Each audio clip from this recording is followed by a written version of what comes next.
All right, then. So here I am back once again, trying to focus, trying to concentrate.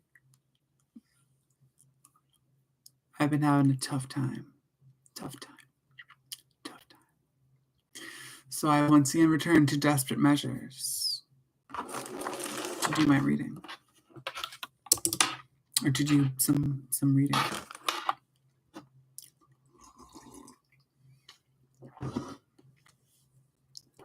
Let's see how it goes. I'm hoping, excuse me, I'm hoping that I'll be able to get through the rest of this piece and in a timely manner, but we will see what happens. Last time I tried to do this, I was really tired. And so I only got the introduction and then the first two sections done. So this time it's different. Obviously, I'm going to be trying to get the whole thing done, but I am not so tired. So hopefully this, we'll get through it, Okay. Let's put this over here.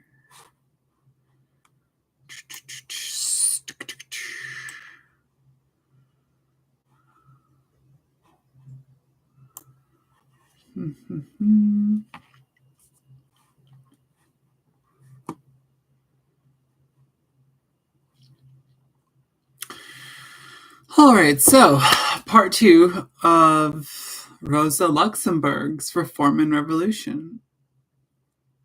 Let's see how it goes.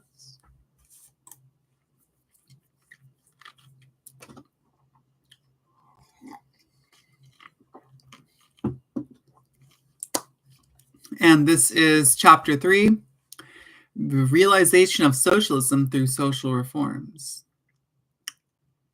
So hold on here 1 second. Before beginning, let me just take a look, go back for a second and take a look. We were looking at the adaptation of capitalism. If I'm not mistaken, what was going on in the adaptation of capitalism in the previous chapter? Yeah.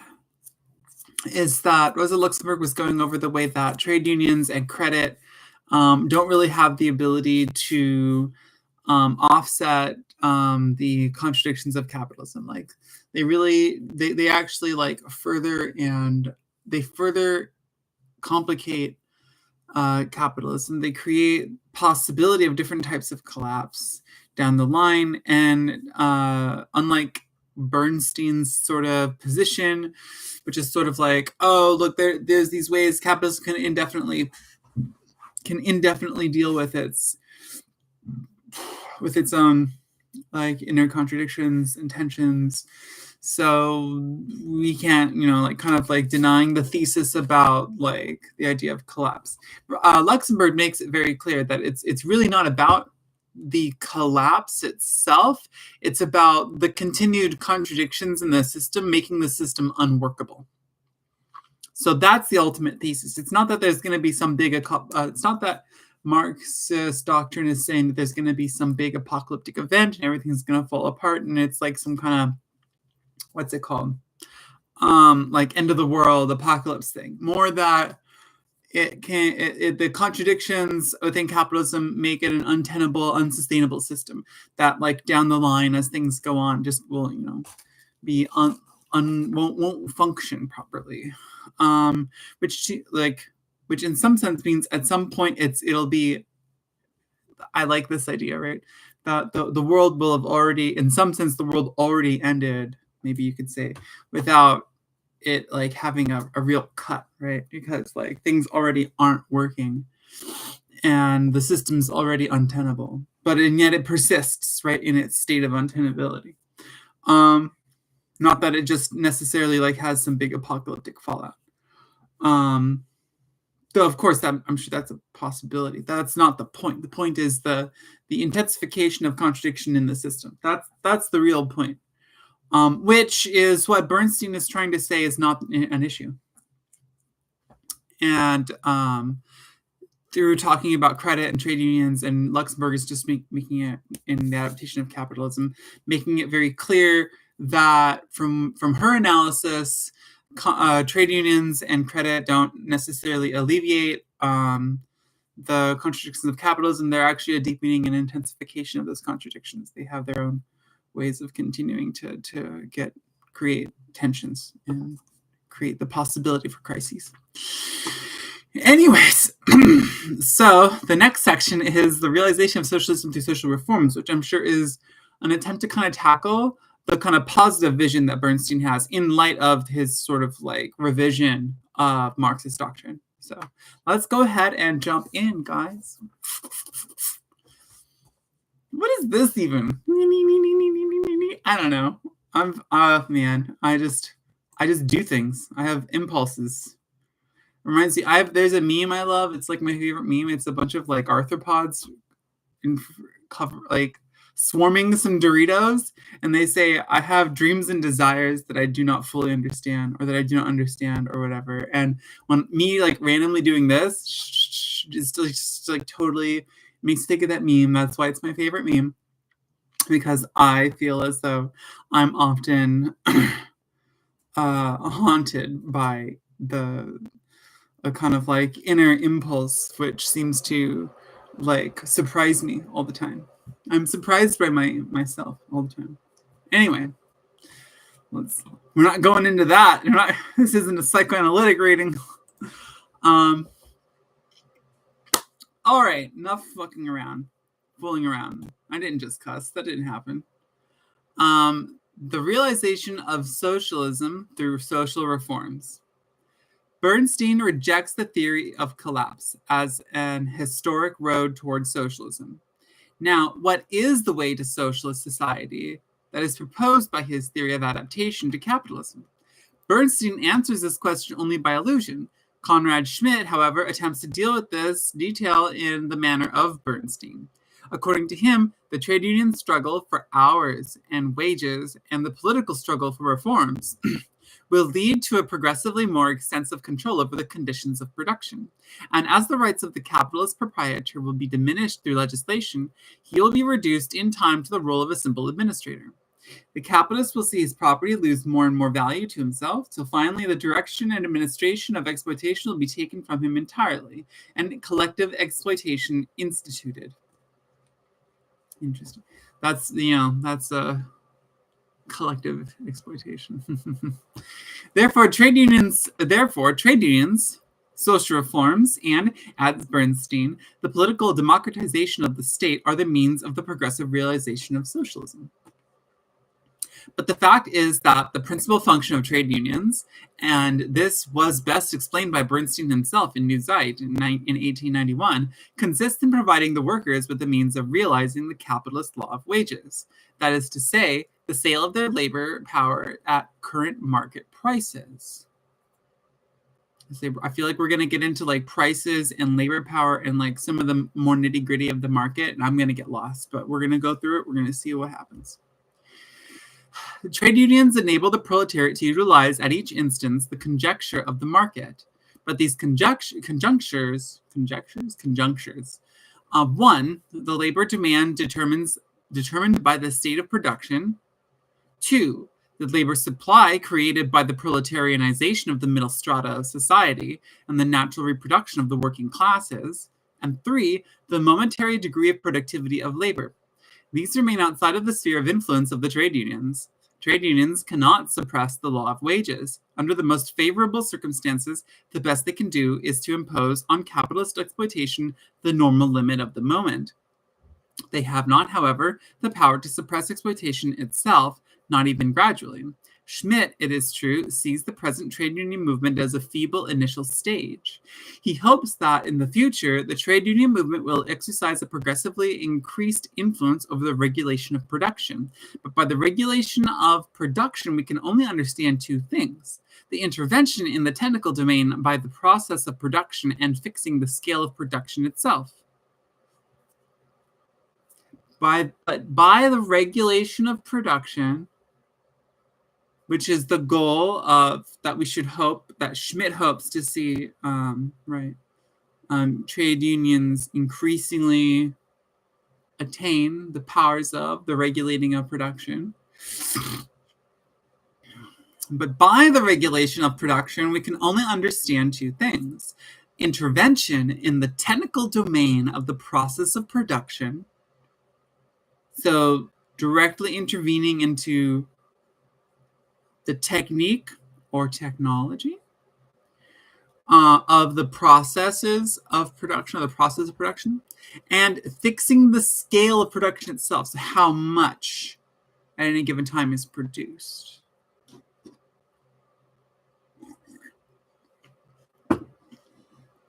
What is the nature of the influence exercised by trade unions in these two departments?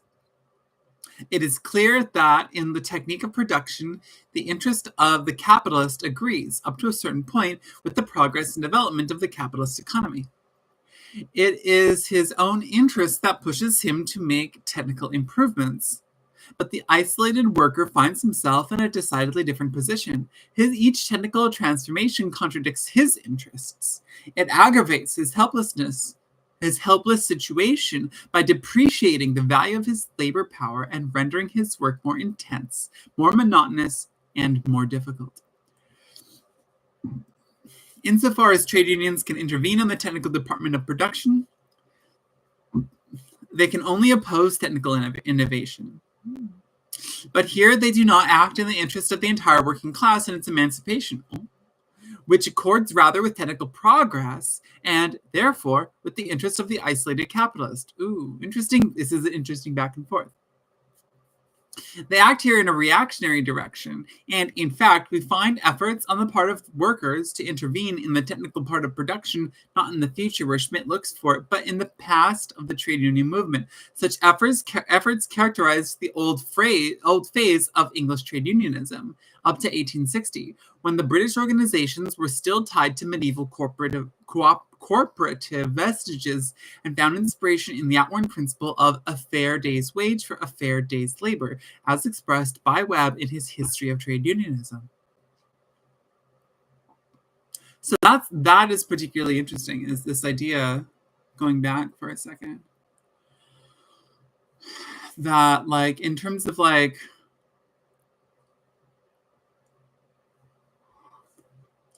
so what is regulation? What is this level of regulation that is hoped to be achieved, right, by trade unions in production? Well, it can only be how much is made, or it can be some technical, the technical or technological process of production, right? And that, what's it called?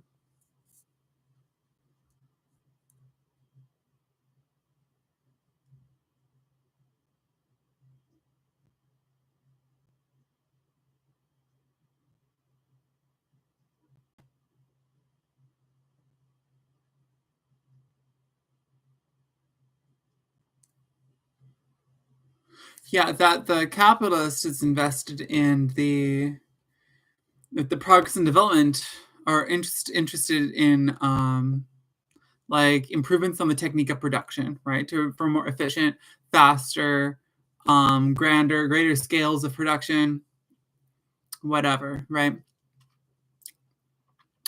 But that what Luxemburg shows is that this ultimately is in opposition to the immediate interests of workers whose situation is made worse, whose value of their labor is depreciated, their work is made more immiserating by the increase in the technique of production. But at the same time, insofar as trade unions can't intervene in the technical department of production, they can only oppose technical innovation. But to impose technical innovation is not to actually act in the interest of the entire working class and its emancipation, even if it is in the interest of workers in their immediacy, right, as they are directly involved in the process of work. So that's a pickle, isn't it? That's one of the many contradictions, right, involved in the process of capitalist production. and the social relations therein. So that trade unions here would end up functioning in a reactionary direction, limiting technical progress while actually making creating a situation that does not work towards does not work towards the emancipation of the working class. That actually sustains the status quo in a sense.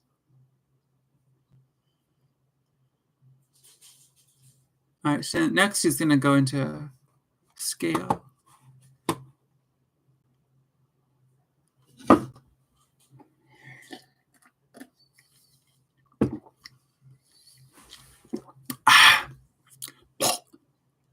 Sorry for that. Let's see here. On the other hand, the effort of the labor unions to fix the scale of production and the prices of commodities is a recent phenomenon. Only recently have we witnessed such attempts, and again in England. In their nature and tendency, these efforts resemble those dealt with above. What does the active participation of trade unions in fixing the scale and cost of production amount to?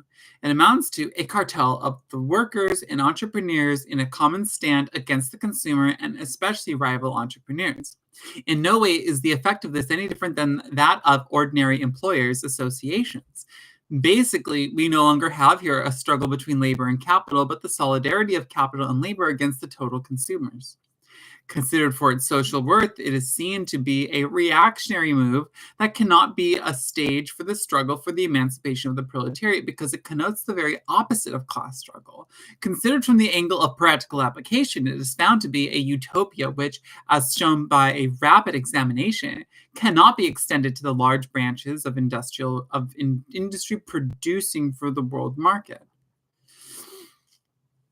Interesting.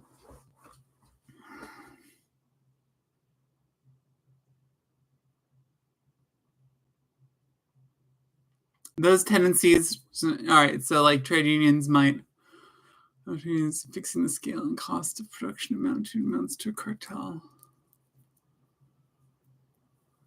against the consumer, right? Because then if you can increase the value of the product and increase the value of attribute more to the worth of the work that's done. Yeah, I'll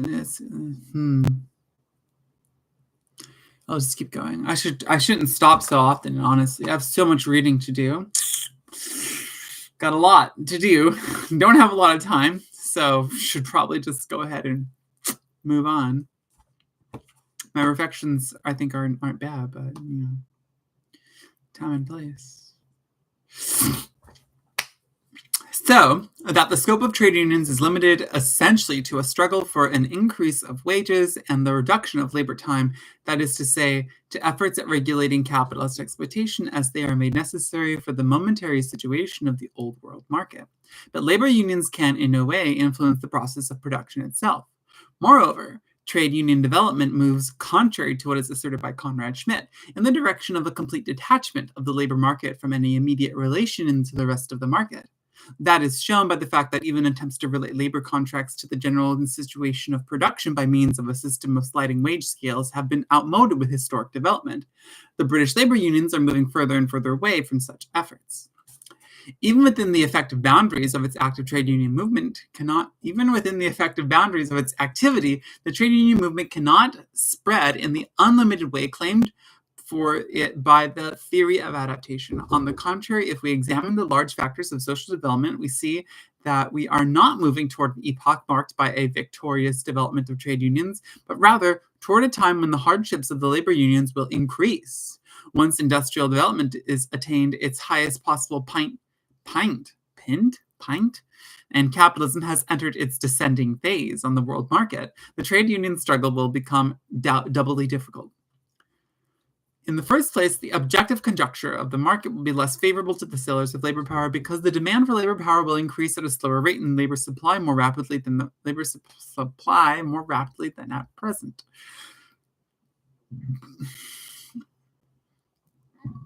Sorry. A little bit gaseous. Just a little. In the second place, the capitalists themselves, in order to make up for the losses suffered on the world market, will have even greater efforts than at present to reduce the part of the total product going to the workers in the form of wages. The reduction of wages is, as pointed out by Marx, one of the principal means of retarding the fall of profit. The situation in England already offers us a picture of the beginning of the second stage of trade union development. Trade union action is reduced of necessity to the simple defense of already realized gains, and even that is becoming more and more difficult. Such the general trend of things in our society. The counterpart of this tendency should be the development of the political side of the class struggle. Conrad Schmidt commits the same error of historical perspective when he deals with social reforms. He expects that social reforms like trade union organizations will dictate to the capitalists the only conditions under which they will be able to employ labor power. Seeing reform in this light, Bernstein calls this labor legislation a piece of social control, and as such, a piece of socialism. However, Conrad Schmidt always uses the term social control when he refers to labor protection laws. Once he has thus happily transformed the state into society, he confidently adds, that is to say, the rising working class. As a result of this trick of substitution, the innocent labor laws enacted by the German Federal Council are transformed into transitory socialist measures, supposedly enacted by the German proletariat. Interesting. The mystification is obvious. Yes, indeed. We know that the present state is not society, representing the rising working class. It is itself the representative of capitalist society. It is a class state. Therefore, its reform measures are not an application of social control, that is, the control of society working freely for its own labor processes. They are forms of control applied by the class organization of capital to the production of capital. The so-called social reforms are enacted in the interests of capital. Yes, Bernstein and Conrad Schmidt see at present only feeble beginnings of this control. They hope to see a long succession of reforms in the future, all favoring the working class. But here they commit a similar mistake to their belief in the unlimited development of the trade union movement. The basic condition for the theory of the gradual realization of socialism through social reforms is a certain objective development of capitalist property and of the state. Conrad Schmidt says that the capitalist proprietor tends to lose his special rights with historic development and is reduced to a role of simple administrator. He thinks that the expropriation of the means of production cannot possibly be effected by a single historic act. He therefore asserts to the theory of expropriation by stages. He therefore resorts to the theory of expropriation by stages. With this in mind, he divides the right to property into, one, the right to sovereignty, ownership, which he attributes to a thing called society, and which he wants to extend, and two, its opposite, the simple right of use held by the capitalist, but which is supposedly being reduced in the hands of the capitalist to mere administration of their enterprises. This interpretation is either a simple play on words, and in that case, the theory of gradual expropriation has no real basis, or it is a true picture of judicial development, and in which case we shall see the theory of gradual expropriation is entirely false. The division of the right of property into several component rights, an arrangement serving Conrad Schmidt as a shelter wherein he may construct his theory of the expropriation by stages, characterized feudal society founded on natural economy. In feudalism, the total product was shared among the social classes of the time on the basis of the personal relations existing between the feudal lords and his serfs or tenants. The decomposition of property into several partial rights reflected the manner of distribution of the social wealth of that period. With the passage to the production of commodities and the dissolution of all personal bonds among the participants in the process of production, the relation between men and things, that is to say, private property. Ooh, that's good. That was a good sentence. Fucking woo! Ha ha! That was nice. That was like sharp and just kind of damn. Rosa. What a way with words.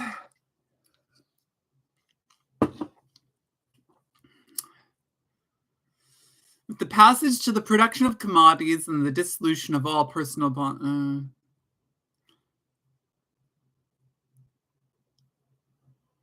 Where is it? In feudalism, the total product was shared among the social classes of the time on the basis of personal relations existing between feudal lords and his serfs or tenants. The decomposition of property into several partial rights reflected the manner of distribution of the social wealth of that period. With the passage of the production of commodities and the dissolution of all personal bonds among the participants in the process of production, the relation between men and things, that is to say, private property, became reciprocally stronger. I don't know why that hits so hard to me. It's so good. I don't get it. Something about that. It's just Since the division is no longer made on the basis of personal relations, but through exchange, the different rights to the share of the social wealth are no longer measured as fragments of property rights having a common interest. They are measured according to their values bought on by each on the market.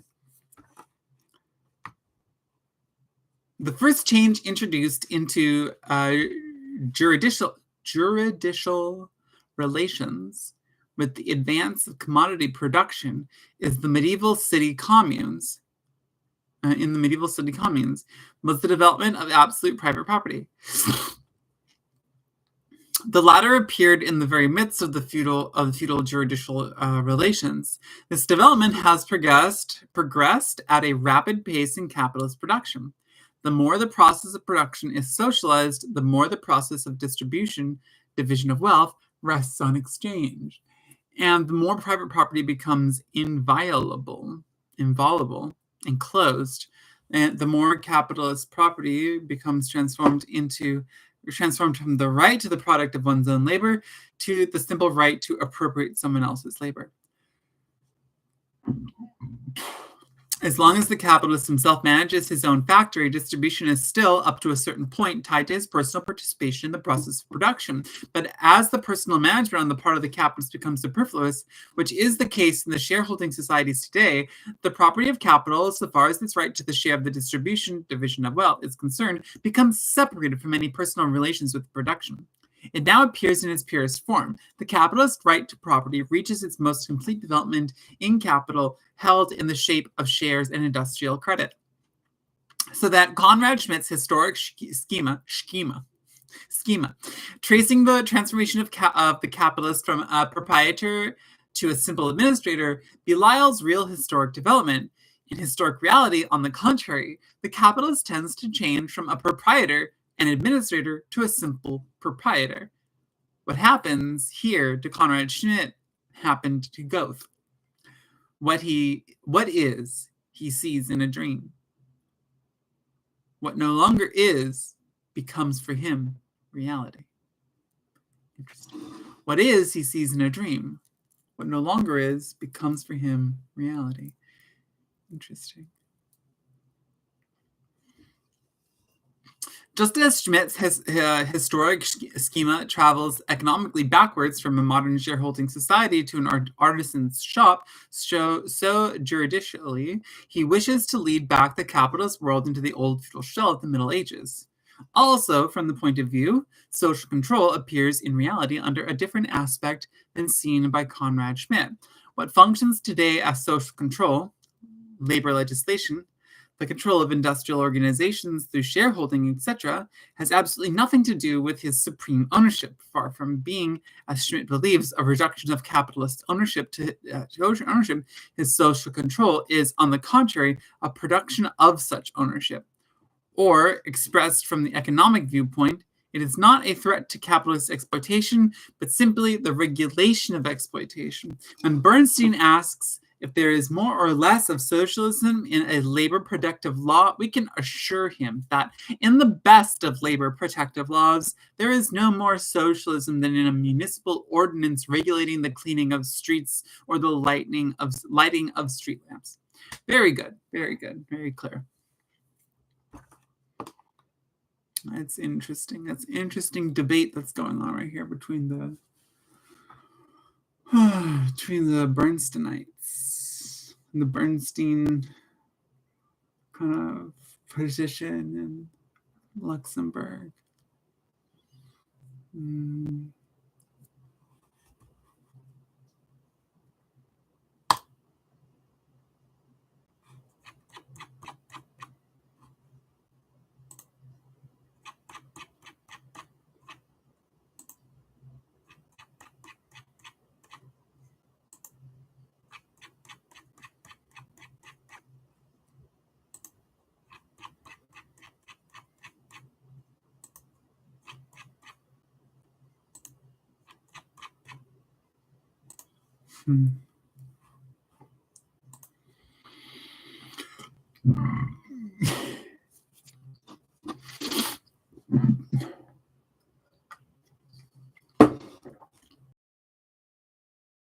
Just one.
I just very desperately needed to change what I was wearing. It was very hot.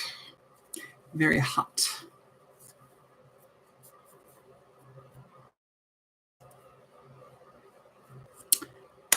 Anyway, let's see here. Where are we? Capitalism and the state.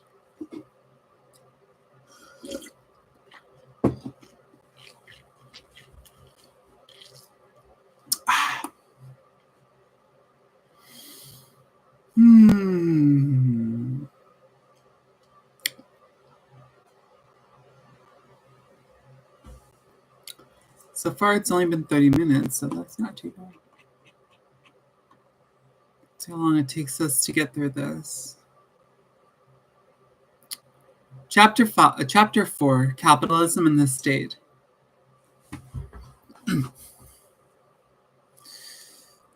The second condition. Hold on one second. Hold on.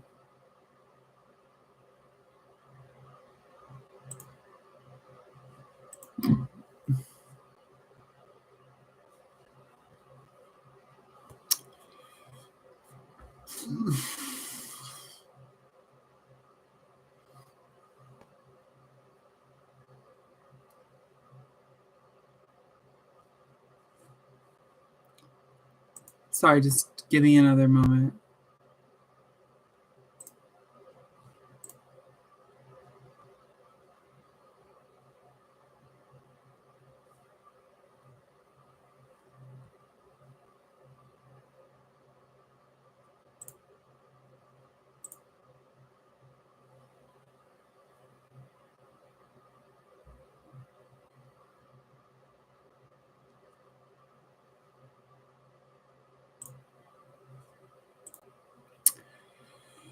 Whatever. I don't know what I'm doing. I don't know what I'm thinking. What I'm doing.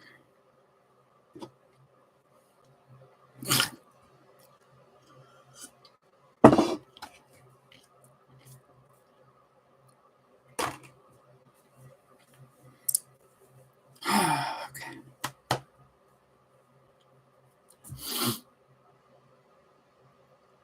All right, then. The second condition of the gradual realization of socialism, according to Bernstein, is the evolution of the state in society. It has become a commonplace to say that the present state is a class state. This, too, like referring to capitalist society, should not be understood in a rigorous, absolute manner, but dialectically. The state became capitalist when the political victory of with the political victory of the bourgeoisie. Capitalist development modifies essentially the nature of the state, widening its sphere of action, constantly imposing on it new functions, especially those affecting economic life, making more and more necessary its interventions and control in society. In this sense, capitalist development prepares little by little the future fusion of the state into society.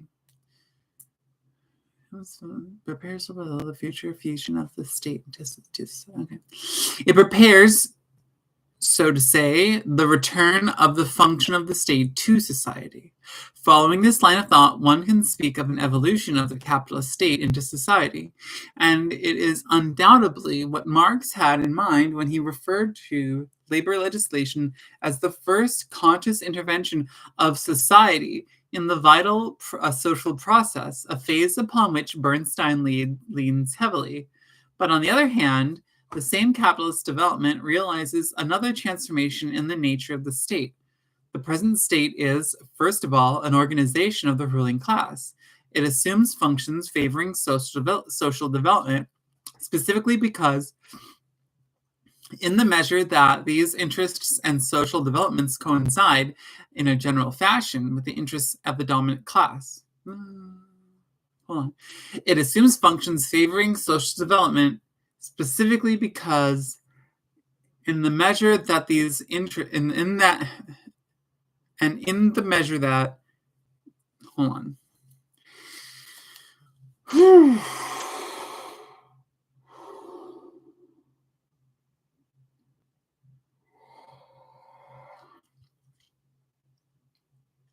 But on the other hand, the same capitalist development realizes another transformation in the nature of the state.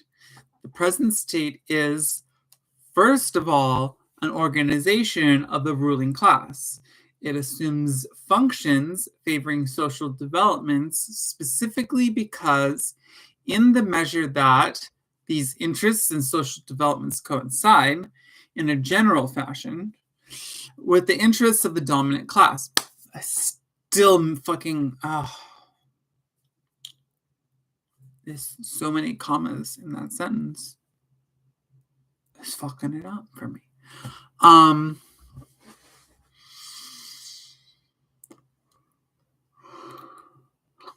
The present state is, first of all, an organization of the ruling class. It assumes functions favoring social development specifically because, and in the measure that these interests and social developments coincide in a general fashion with the interests of the dominant class. There we go. Okay, got it. Oh. Take forever. Come on. Okay. Labor legislation is enacted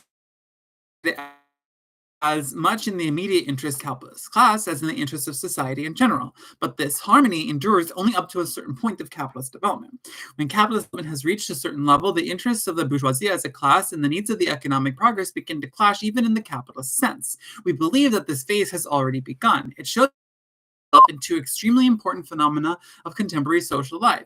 On the one hand, the policy of tariff barriers. On the other, militarism. These two phenomena have played an indispensable and, in the sad sense, a progressive and revolutionary role in the history of capitalism. Without tariff protection, the development of large industry would have been impossible in several countries. But now the situation is different. At present, protection does not serve so much to develop young industry as to maintain artificially certain aged forms of production.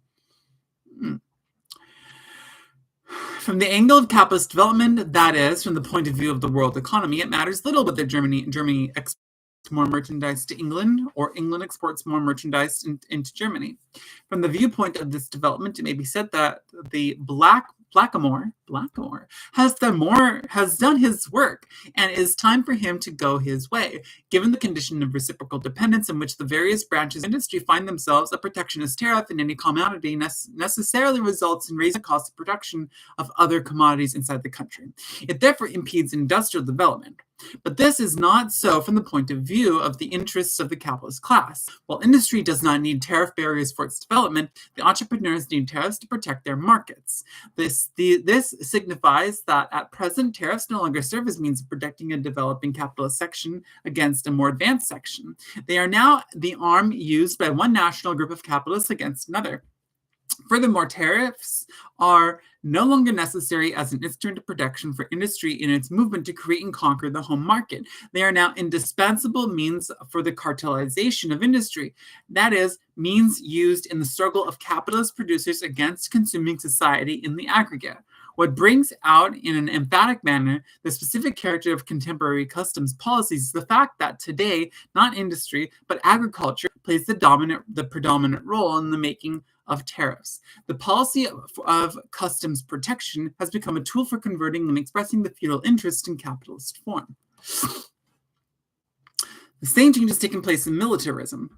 If we consider history as it was, not as it could have been or should have been, we must agree that war has been an indispensable feature of capitalist development. The United States, Germany, Italy, and the Balkan states, Poland, all owe the conditions of the rise of their capitalist development to wars, whether resulting in victory or defeat. As long as there were countries marked by internal political division or economic isolation, which had to be destroyed, militarism played a revolutionary role, considered from the viewpoint of capitalism. But at present, the situation is different. If world politics have become the stage of menacing conflicts, it is not so much a question of the open or new countries to capitalism.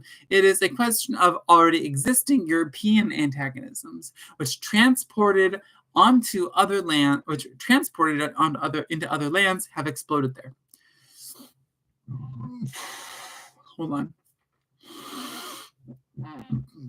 If world politics have become the stage of menacing conflicts, it is not so much a question of the opening of new countries to capitalism. It is a question of already existing European antagonisms, which, transported into other lands, have exploded there. The armed opponents we see today in Europe on the other continents do not range themselves as capitalist countries on one side and backward countries on the other.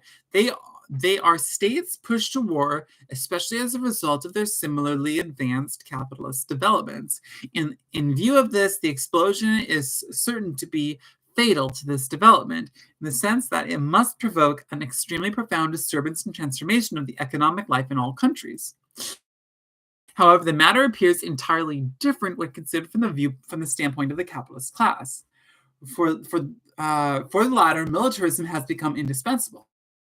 First, as a means of struggle for the defense of national interests in the competition against other national groups. Second, as a method of placement for financial and industrial capital. Third, as an instrument of class domination over the laboring populations inside the country.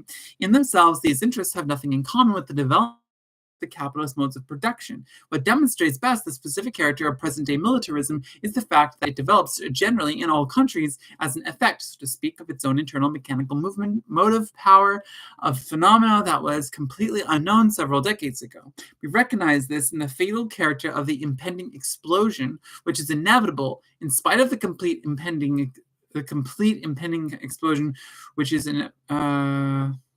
hold on here. Give me 1 second to collect myself. Got a little lost. We recognize this in the fatal character of the impending explosion, which is inevitable in spite of the complete impending explosion, which is inevitable in spite of the complete indecisiveness of the objectives and motives of the conflict. Something is wrong with this sentence. I don't know what it is, but something here, not right. Incorrect. Needs to be edited. Or I'm just crazy. That's also possible. I could just not understand. Could be misreading something, but something about that sentence was just absolutely wonky. I read it twice, and I'm not even close to understanding how that's supposed to sound good. From a motor of capitalist development, militarism has changed into a capitalist malady.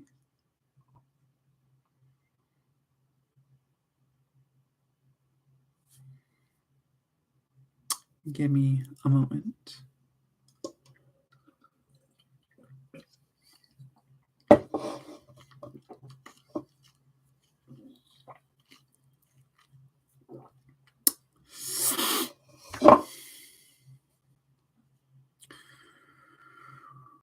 Whew.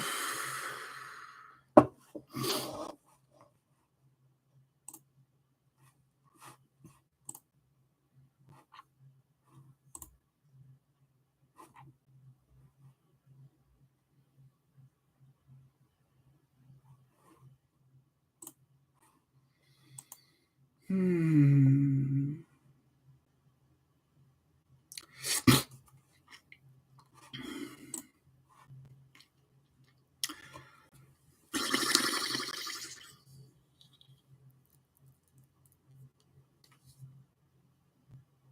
Okay.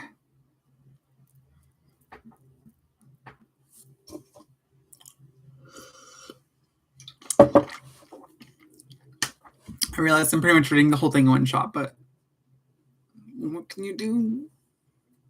Gotta do it. I mean, I don't have to do it, but I have to do it.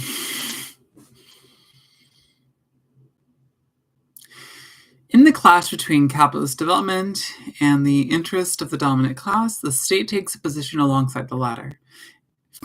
Its policy, like that of the bourgeoisie, comes into conflict with social development. It thus loses more and more of its character as a representation of the whole of society is transformed. At the same rate, into hold on here. In the clash between capitalist development and the interest of the dominant class, the state takes a position alongside of the latter. Its policy, like that of the bourgeoisie, comes into conflict with social development. It thus loses more. Oh, hold on here.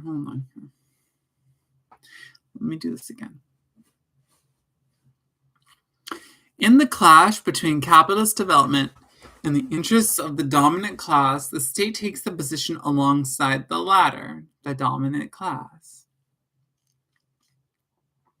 Its policy, like that of the bourgeoisie, comes into conflict with social development. It thus loses more and more of its character as a representative of the whole of society and is transformed at the same rate into a pure class state. Or, to speak more exactly, these two qualities distinguish themselves more from each other and find themselves in a contradictory relation in the very nature of the state. This contradiction becomes progressively sharper. For on one hand, we have the growth of the functions of functions of a general interest on the part of the state, its intervention in social life, its control over society. But on the other hand, its class character obliges the state to move the pivot of its activity and its means of coercion more and more into domains which are useful only to the class character of the bourgeoisie and have for society as a whole only a negative importance, as in the case of militarism and the tariff and colonial policies. Moreover, the social control exercised by the state is at the same time penetrated with and dominated by its class character. See how labor legislation is applied in all countries. The extension of democracy, which Bernstein sees as a means of realizing socialism by degrees, does not contradict, but on the contrary, corresponds perfectly to the transformation realized in the nature of the state. Hold on here. The extension of democracy, which Bernstein sees as a means of realizing socialism by degrees, does not contradict, but on the contrary, corresponds perfectly with the transformation realized in the nature of the state.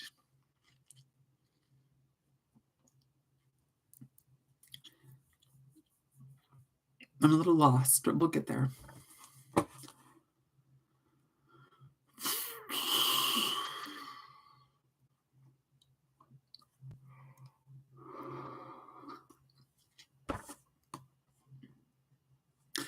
Conrad Schmidt declares that the conquest of a social democratic majority in parliament leads directly to the gradual socialization of society.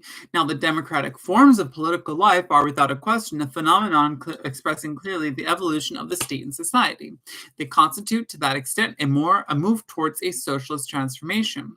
But the conflict within the capitalist state, described above, manifests itself even more emphatically in modern paramilitarism. Indeed, in accordance with its form, paramilitarism serves to express within the organization of the state the interests of the whole society. But what paramilitarism expresses here is capitalist society, that is to say, a society in which capitalist interests predominate. In this society, the representative institutions, democratic in form, are in content the instruments of the interests of the ruling class.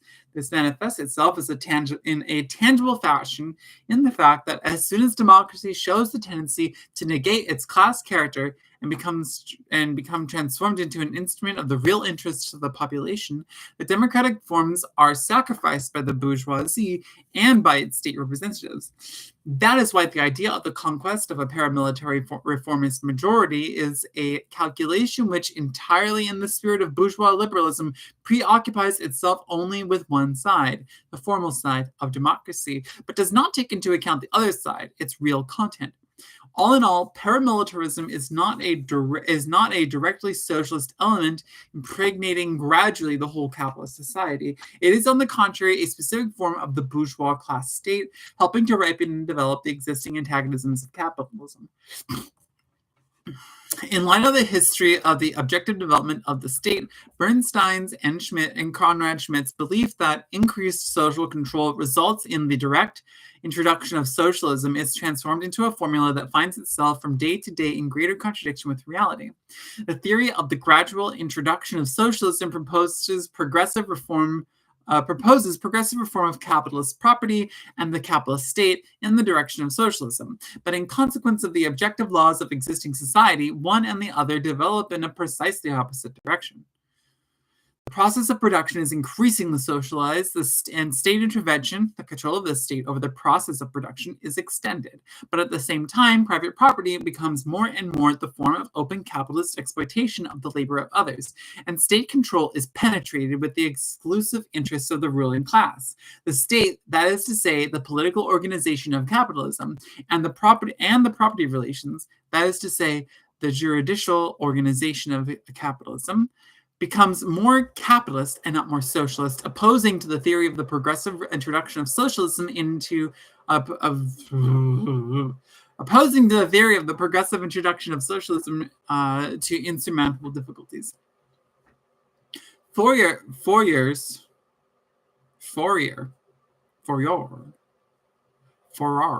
I don't know how to pronounce this dude's name.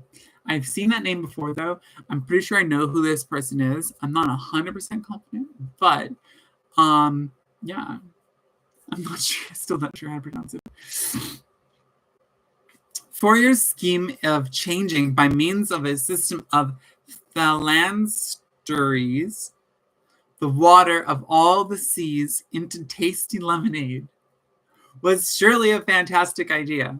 But Bernstein, proposing to change the sea of capitalist bitterness into a sea of socialist sweetness by progressively pouring into it bottles of socialist reformist lemonade, presents an idea that is merely more insipid but no less fantastic. The production relations of capitalist society approach more and more the production relations of socialist society, but on the other hand, its political and judicial relations established between capitalist society and socialist society a steadily rising wall. This wall is not overthrown, but is, on the contrary, strengthened and consolidated by the development of social reforms and the course of democracy. Only the hammer blow of revolution, that is today the conquest of political power by the proletariat, can break down this wall.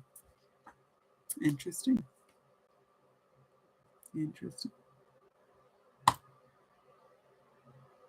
So now we're on part 5. But I'll be back. I need to grab myself some kind of food thing. It is an absolute requirement for this to keep going. So I'll be back.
Hold on a second. Some part of my hair decided to look stupid. There. Better.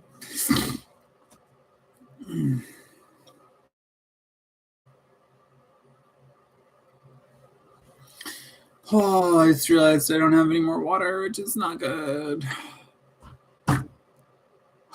After the next section, I'll get some water.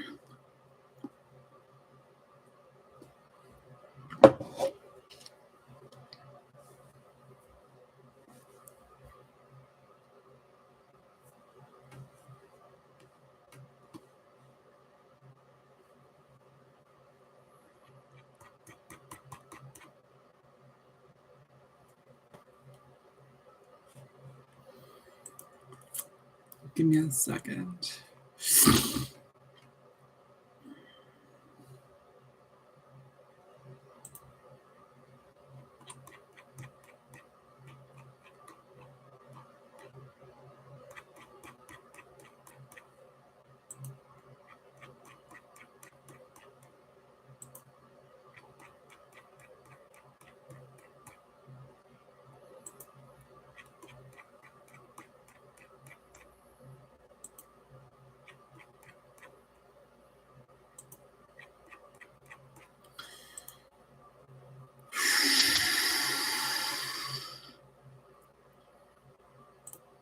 That's a lot of reading.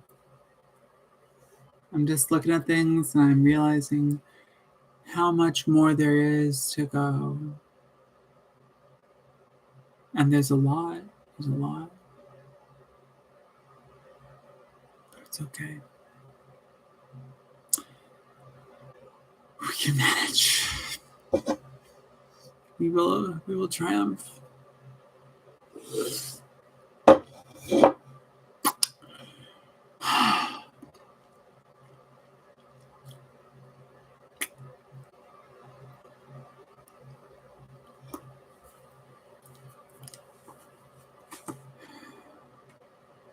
Chapter 5. The consequences of social reformism and general nature of reformism. In the first chapter, we aim to show that Bernstein's theory lifted the program of the socialist movement off its material base and tried to place it on an idealist base. Excuse me.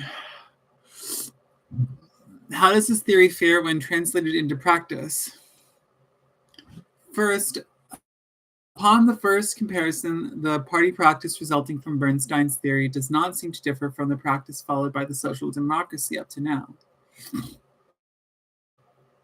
Formerly, the activity of the Social Democratic Party consisted of trade union work, of agitation for social reforms, and the democratization of existing political institutions. The difference is not in the what, but in the how. At present, the trade union struggle and parliamentary practice are considered to be the means of guiding and educating the proletariat in the preparation for the task of taking over power. From the revisionist standpoint, this conquest of power is at the same time impossible or useless, and therefore trade union and parliamentary activity are to be carried out by the party only for their immediate results, that is, for the purpose of bettering the present situation of the workers, for the gradual reduction of capitalist exploitation, for the extension of social control.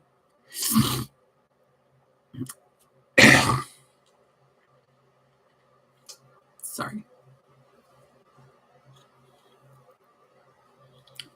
Oh, it's hot in here too.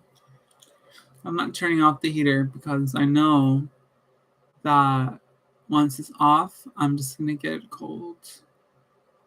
That's what happens. I swear. That's right. I have no water. Okay. Okay.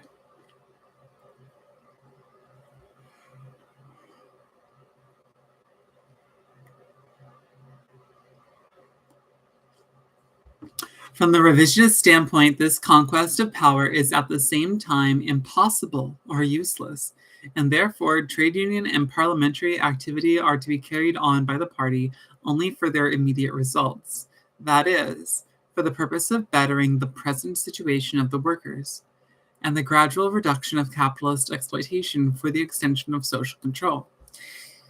So that if we do not consider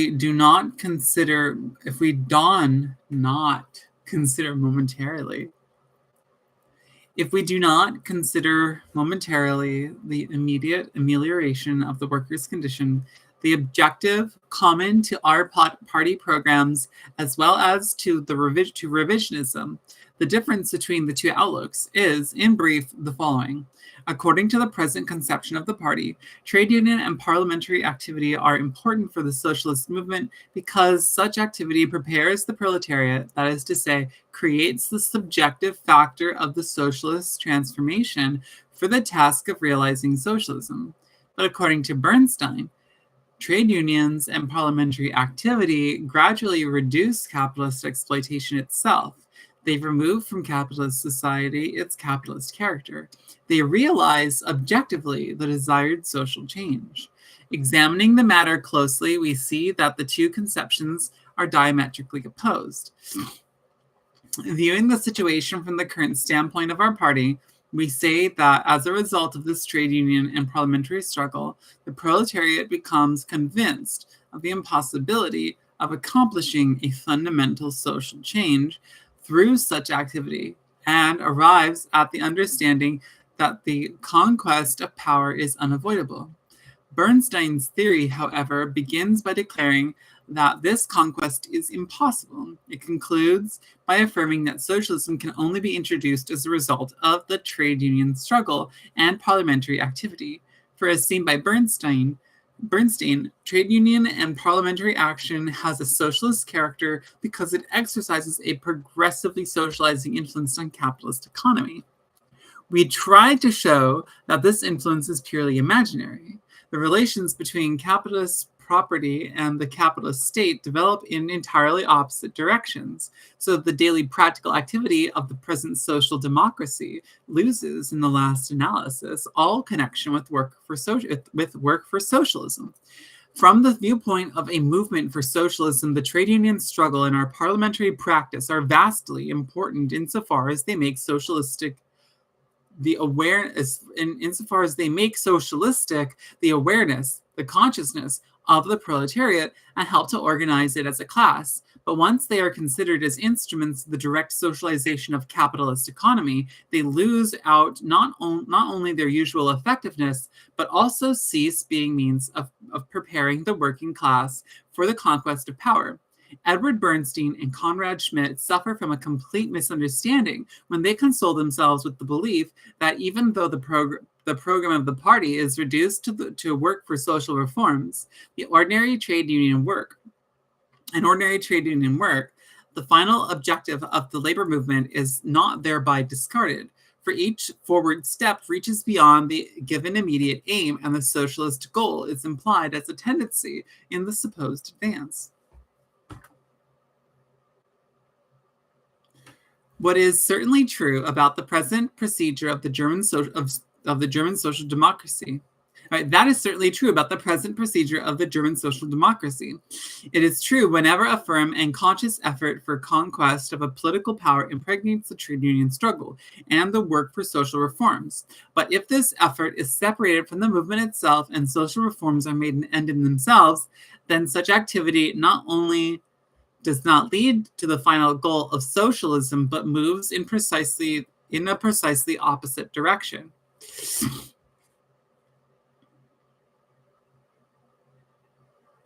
Conrad Schmidt simply falls back to the idea that an apparently mechanical movement, once started, cannot stop by itself because one's appetite grows with the eating, and the working class will not supposedly content itself with reforms till the final socialist transformation is realized. Now, the last mentioned condition is quite real. Its effectiveness is guaranteed by the very insufficiency of capitalist reforms. But the conclusion drawn, it could only be true if it were possible to construct an unbroken chain of augmented reforms leading from the capitalism of today to socialism. This is, of course, sheer fantasy. In accordance with the nature of things as they are, the chain breaks quickly, and the paths that are supposed forward movement can take from the point on are many and varied. What will be the immediate result should our party change its general procedure to suit a viewpoint that wants to emphasize the practical results of our struggle, that is, social reforms?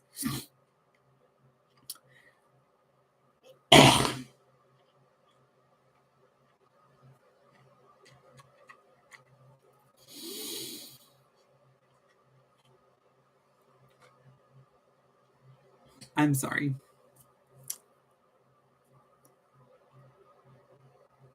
No one is actually supposed to be watching this.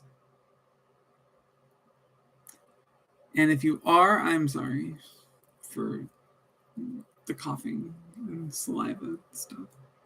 And if you didn't know that's what was going on, then I'm sorry that I told you.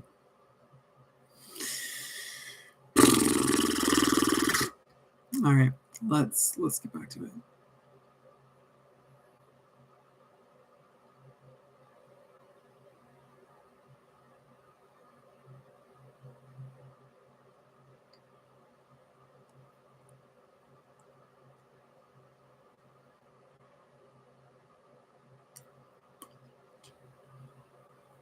Okay. What will the immediate result should our party change its general procedure to suit the viewpoint that wants to emphasize the practical results of our struggle, that is, social reforms? As soon as immediate results become the principal aim of our activity, the clear-cut, irreconcilable point of view, which has meaning only insofar as it proposes to win power, will be found more and more inconvenient. The direct consequence of this will be the adoption of the party of a policy of compensation, a policy of political trading, an attitude of diffident diplomatic conciliation. But this attitude cannot be continued for a long time, since the social reforms can only offer an empty promise. The logical consequence of such program must necessarily be disillusionment. It is not true that socialism will arise automatically from the daily struggle of the working class. Socialism will be the consequence of the growing contradictions of capitalist economy and of the comprehension by the working class of the unavoidability of the suppression of these contradictions through a social transformation. When, in the manner of revisionism, the first condition is denied, that the growing contradictions, that socialism will arise from growing contradictions of capitalist economy. Let me just restate that sentence. When in the manner of revision, the first condition is denied and the second rejected, the labor movement finds itself reduced to a simple cooperative and reformist movement. We move here in a straight line toward the total abandonment of the class viewpoint. Right, because at that point, you're basically just, that's so many, I've heard this sort of conversation going on already many times before.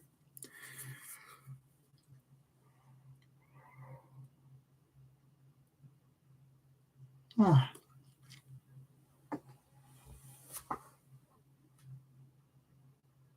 Oh.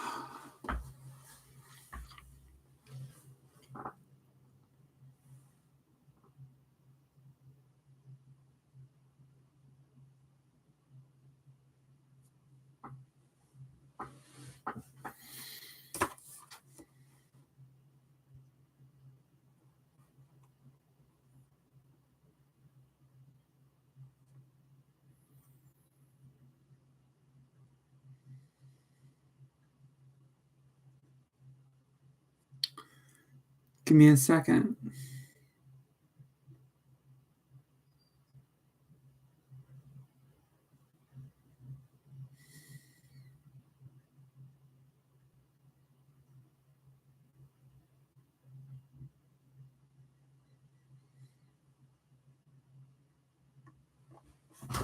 Okay.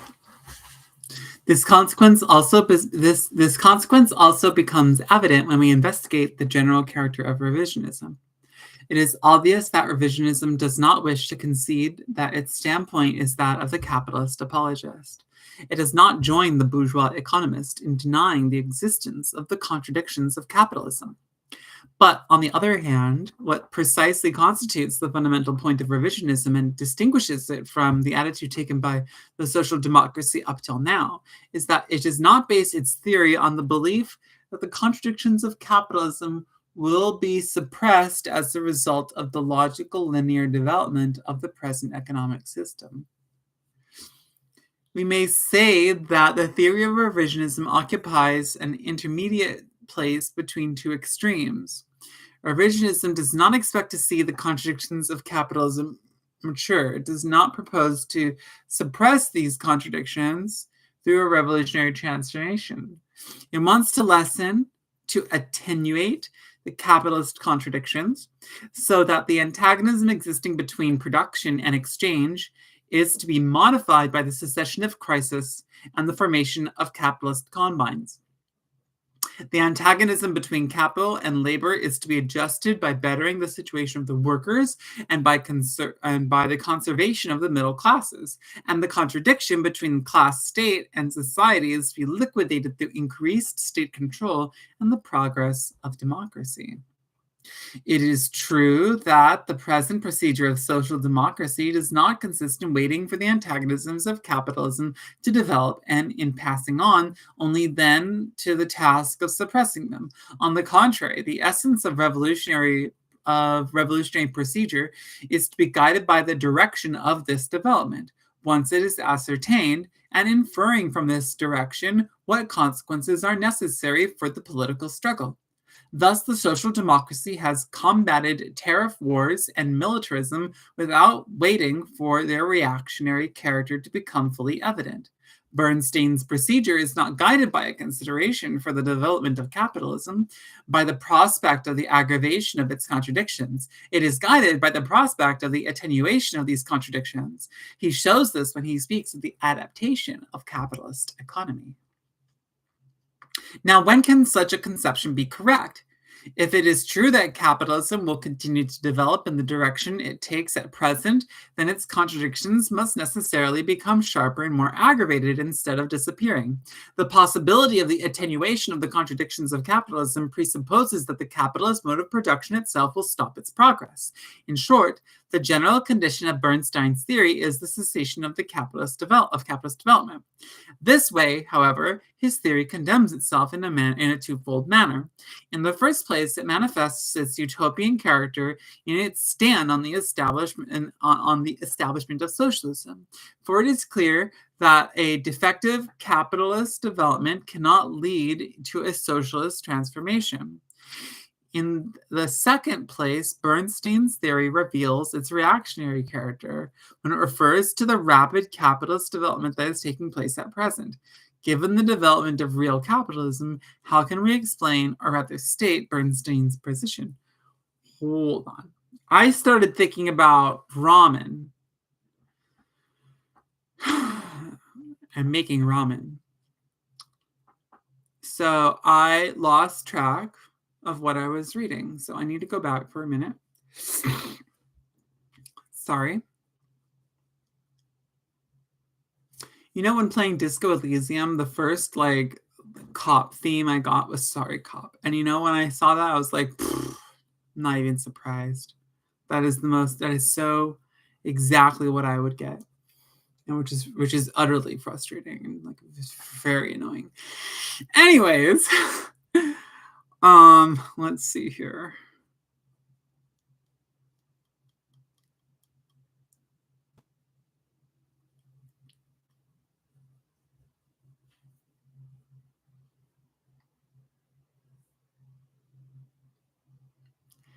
when can such a conception be correct? If it is true that capitalism will continue to develop in the direction it takes at present, then its contradictions must necessarily become sharper and more aggravated instead of disappearing. The possibility of the attenuation of the contradictions of capitalism presupposes that the capitalist mode of production itself will stop its progress. In short, the general condition of Bernstein's theory is the cessation of capitalist development. This way, however, his theory condemns itself in twofold manner. In the first place, it manifests its utopian character in its stand on the establishment of socialism, for it is clear that a defective capitalist development cannot lead to a socialist transformation. In this In the second place, Bernstein's theory reveals its reactionary character when it refers to the rapid capitalist development that is taking place at present. Given the development of real capitalism, how can we explain, or rather state, Bernstein's position? We have demonstrated in the first chapter the baselessness of the economic conditions on which Bernstein builds his analysis of existing social relations. We have seen that neither the credit system nor the cartels can be said to be means of adaptation of capitalist economy. We have seen that not even the temporary cessation of crises nor the survival of the middle class can be regarded as symptoms of capitalist adaptation. But even though we should fail to take into account the erroneous character of all these details of Bernstein's theory, we cannot help but be stopped short by one feature common to all of them. Bernstein's theory does not seize these manifestations of contemporary economic life as they appear in their organic relationship to the whole of capitalist development, with the complete economic mechanism of capital. His theory pulls these details out of their living economic context. It treats them as disjecta membra, separate parts of a lifeless machine. Consider, for example, his conception of the adaptive effect of credit. If we recognize credit as a higher natural stage of the process of exchange, and therefore of the contradictions inherent in capitalist exchange, we cannot at the same time see it as a mechanical means of adaptation existing outside of the process of exchange. It would be just as impossible to consider money, merchandise, and capital as means of adaptation of capitalism. However, credit, like money, commodities, and capital is an organic link in a capitalist economy at a certain stage of its development. Like them, it is an indispensable gear in the mechanism of capitalist economy and at the same time an instrument of destruction, since it aggravates the internal contradictions of capitalism. The same thing is true about cartels and the new perfected means of communication.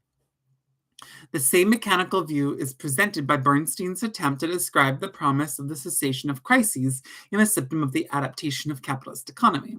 For him, crises are simply derangements of the economic mechanism. With their cessation, he thinks the mechanism could function well. But the fact is that crises are not derangements in the usual sense of the word. They are derangements without which capitalist economy would not develop at all, for crises constitute the only method possible in capitalism, and therefore the normal method of solving periodically the conflict existing between the unlimited extension of production and the narrow limits of the world market.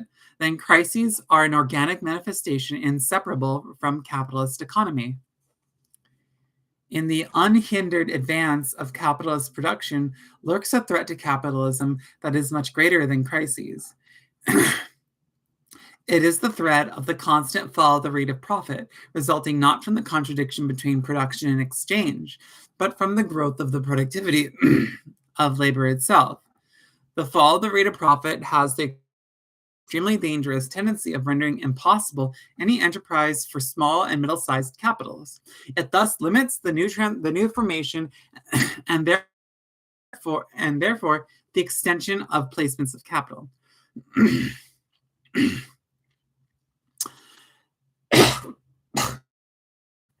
Sorry, I'm a little phlegmy.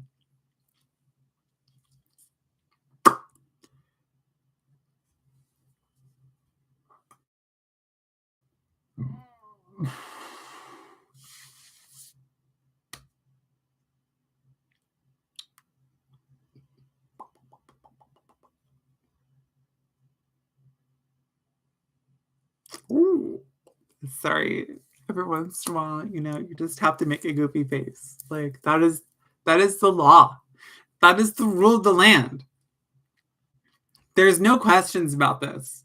There's no debate. No one can argue with me about this. Once in a while, you simply have to make a goofy face. And if you don't, you die a little inside. And that's the facts.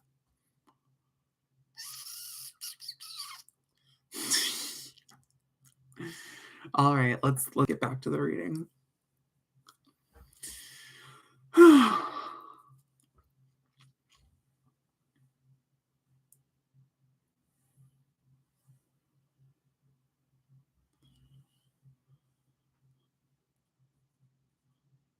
In the unhindered advance of capitalist production lurks a threat to capitalism that is much greater than crises.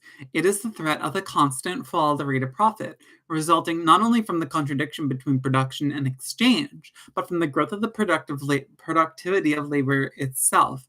The fall of the rate of profit has the extremely dangerous tendency of rendering it impossible any enterprise for small and middle-sized capitals. It thus limits the new formation and therefore the extension of the placements of capital. And it is precisely those crises that constitute the other consequences of the same process. As a result of their periodic depreciation of capital, crises bring a fall in the prices of means of production, a paralysis of the part of the activity of the active capital, and in time, the increase of profits. They thus create the possibilities of the renewed advance of production. Crises, therefore, appear to be the instruments of rekindling the fire of capitalist development, their cessation, not temporary cessation, but their total disappearance in the world market would not lead to the further development of capitalist economy. It would destroy capitalism. True to the mechanical view of his theory of adaptation, Bernstein forgets the necessity of crisis as well as the necessity of new placements of small and middle-sized capitals. And that is why the constant reappearance of small capital seems to him to be the sign of a cessation of capitalist development, though it is, in fact, a symptom of normal capitalist development.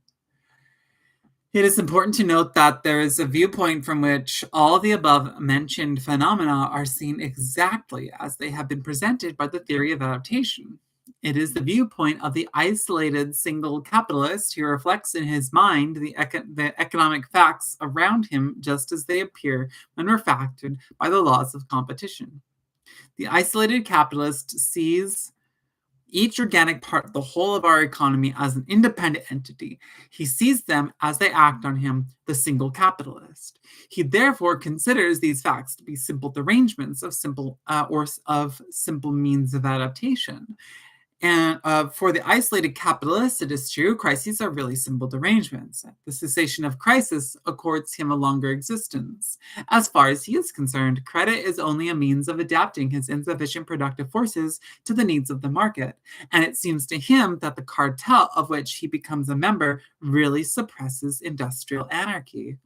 Revisionism is nothing else than a theoretic generalization made from the angle of the isolated capitalist. Where does this viewpoint belong theoretically, if not in vulgar bourgeois economics?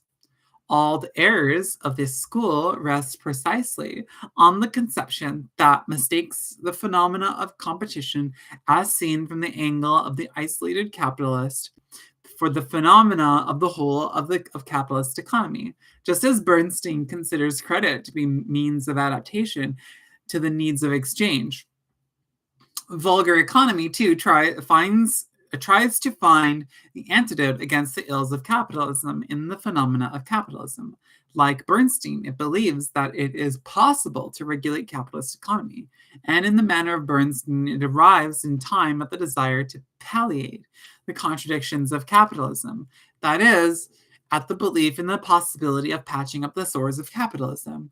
It ends up by subscribing to a program of reaction. It ends up in utopia. The theory of revisionism can therefore be defined in the following way. It is a theory of standing still in the socialist movement built, with the aid of vulgar economy, on a theory of capitalist standstill. Okay. nicely summed up at the end there. Very nice. Very nice. So then I'm assuming now it's going to be like, I think from here, at this point on, kind of leaving behind a pure examination of Bernstein and the problems with his viewpoint. I think we're going to start looking at how the revolution side of the reformer revolution, like, we'll see what happens. It's definitely interesting.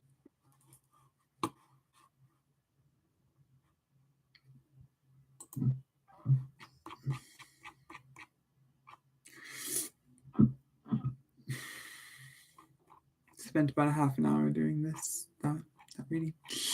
This is definitely better than when I was doing earlier. I was like, I chilled for it's been like an hour and 44 minutes, and I've been reading this. And I'm pretty sure I spent nearly as much time earlier just doom scrolling. So, whew, God, that phone is evil. It's lethal. It's destructive to the heart and soul. Anyway, I'm gonna get some water, and then I'll be back.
All right.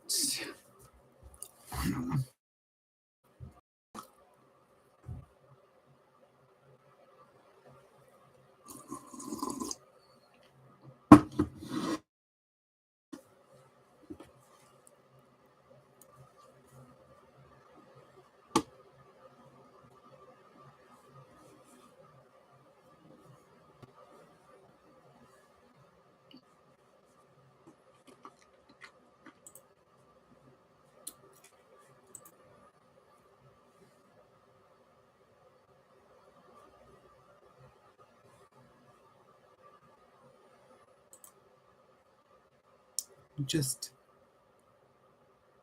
one moment.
Okay.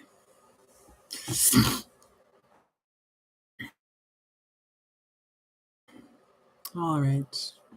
All right. Let's go ahead. Start the next section. Oh my god. Oh my god. So much reading. So much reading.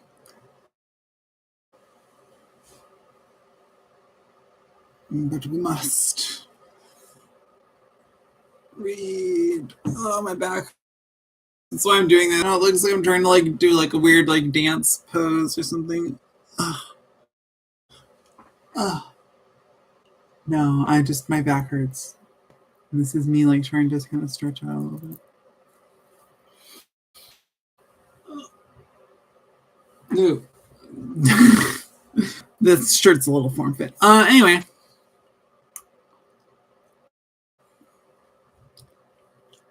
Nobody saw that.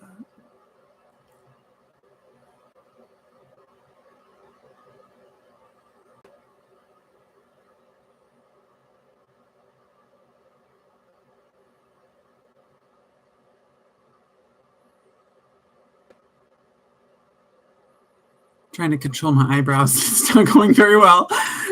All right. Let's. Enough of that.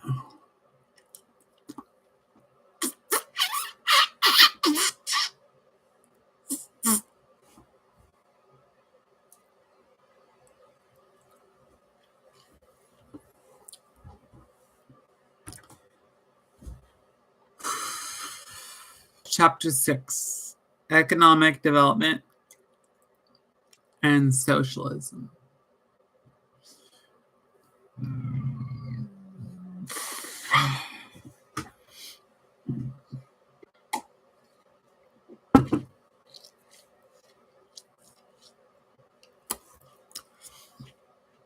We're going to see how much I can get done in 2 hours. That's what we're going to do. if I can't get enough done, if I can't finish this in 2 hours, I'm stopping because I have things I need to do and I can't just sit here and read this nonstop until it's done. Anyway, why am I telling you that? Let's go.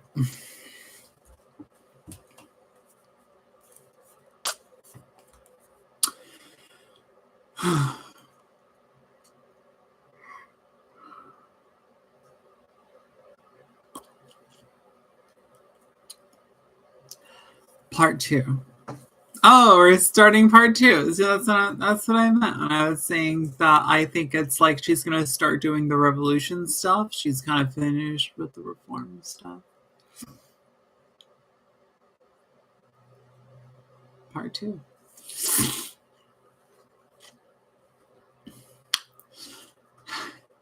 Chapter 6. Economic Development and Socialism. The greatest conquest of the developing proletariat movement has been the discovery of grounds of support for the realization of socialism in the economic condition of capitalist society. As a result of this discovery, socialism was changed from an ideal dreamt of by humanity for thousands of years to a thing of historic necessity.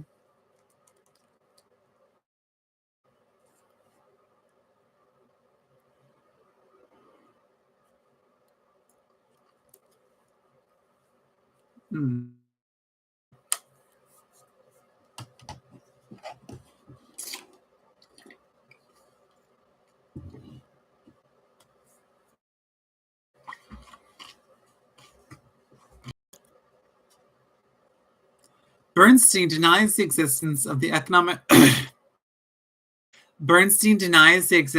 economic conditions for socialism in the society of today. On this count, his reasoning has undergone an interesting evolution. At first, in the New Zeit, he simply contested the rapidity of the process of concentration taking place in industry. He based his position on a comparison of the occupational statistics of Germany in 1882 and 1885. In order to use the figures for his purpose, he was obliged to proceed in an entirely summary and mechanical fashion.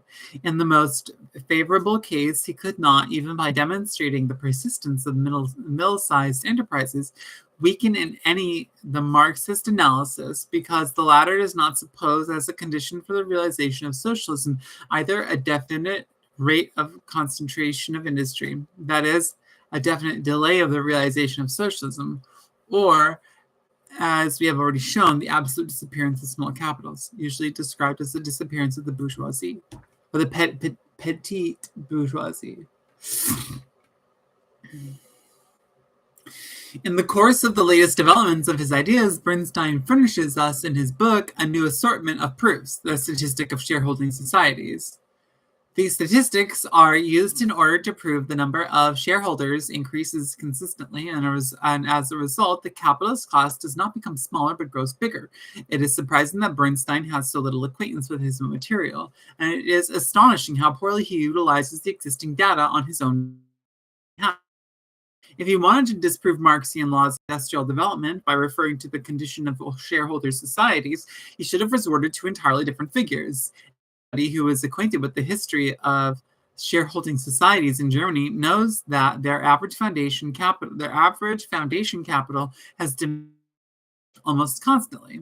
Thus, while before 1871 their average foundation capital reached a figure of 10.8 million marks, only 4.01 million marks in 1871 and 3.8 million marks in 1873. Less than a million from 1882 to 1887, and 0.52 million in 1891, and only 0.62 million in 1892. After this date, the figures oscillate around 1 million marks, falling to 1.78 in 1885. And to 1.19 in the course of the first half of 1897. Hand Wörterbuch des Staatswissenschaften. I'm German. Not well. I'm half German, actually, in my ancestry. It's in there somewhere, mixed with all the other shit.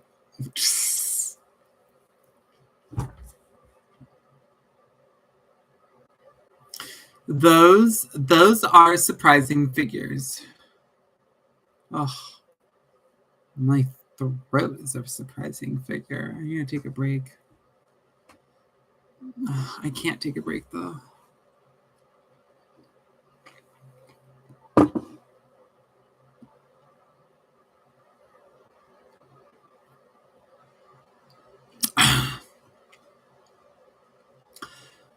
Those are surprising figures. Using them, Bernstein hoped to show the existence of a counter-Marxist tendency for transformation of large enterprises into small ones. The obvious answer to his attempt is the following. If you are to prove anything at all by means of your statistics, you must first show that they refer to the same branches of industry. You must not show that small enterprises really replace large ones, that they do not. Instead, they appear only where small enterprises or even artisan industry were the rule before.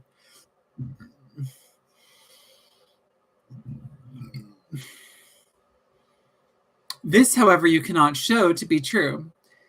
The statistical passage of immense shareholding societies to middle class and small enterprises can be explained only by referring to the fact that the system of shareholding societies continues to penetrate new branches of production. Before, only a small number of large enterprises were organized as shareholding societies.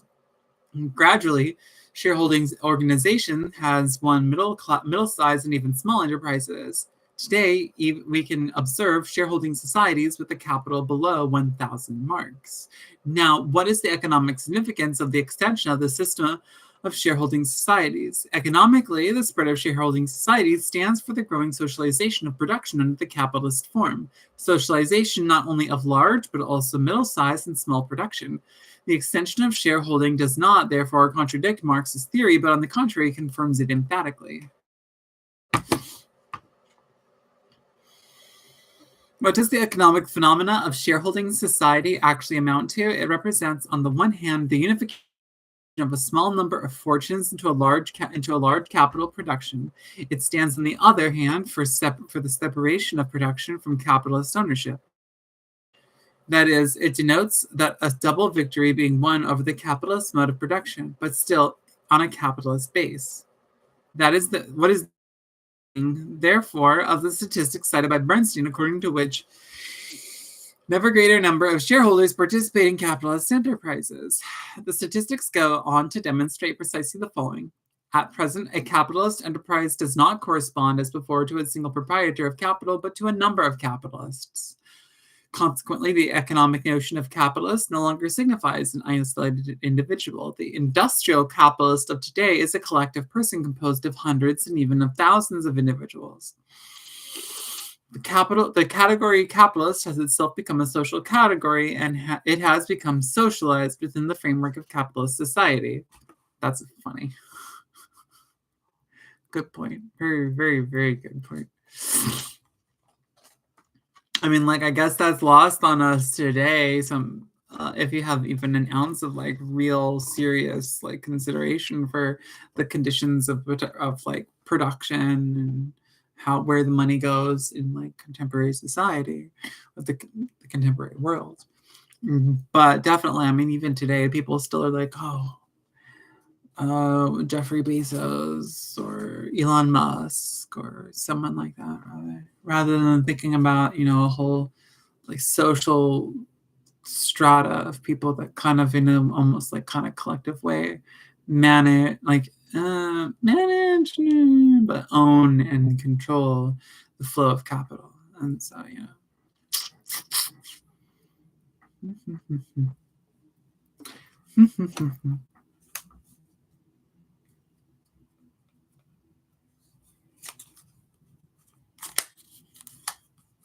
this is very satisfying sound.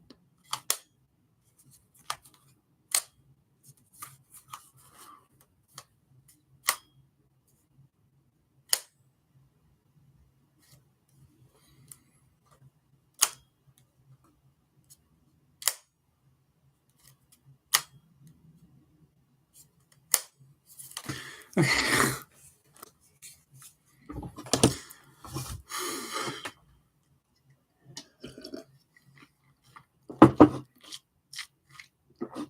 All right.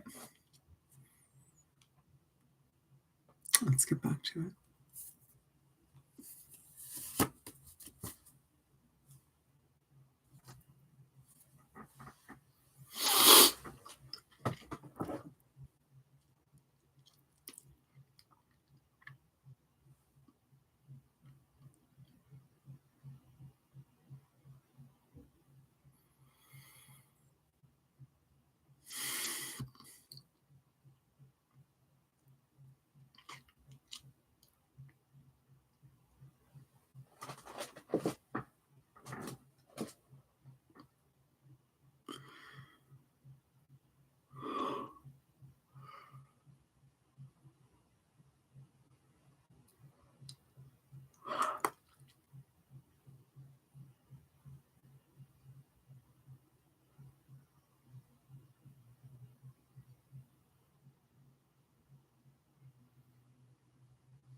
Okay. Now I'm ready.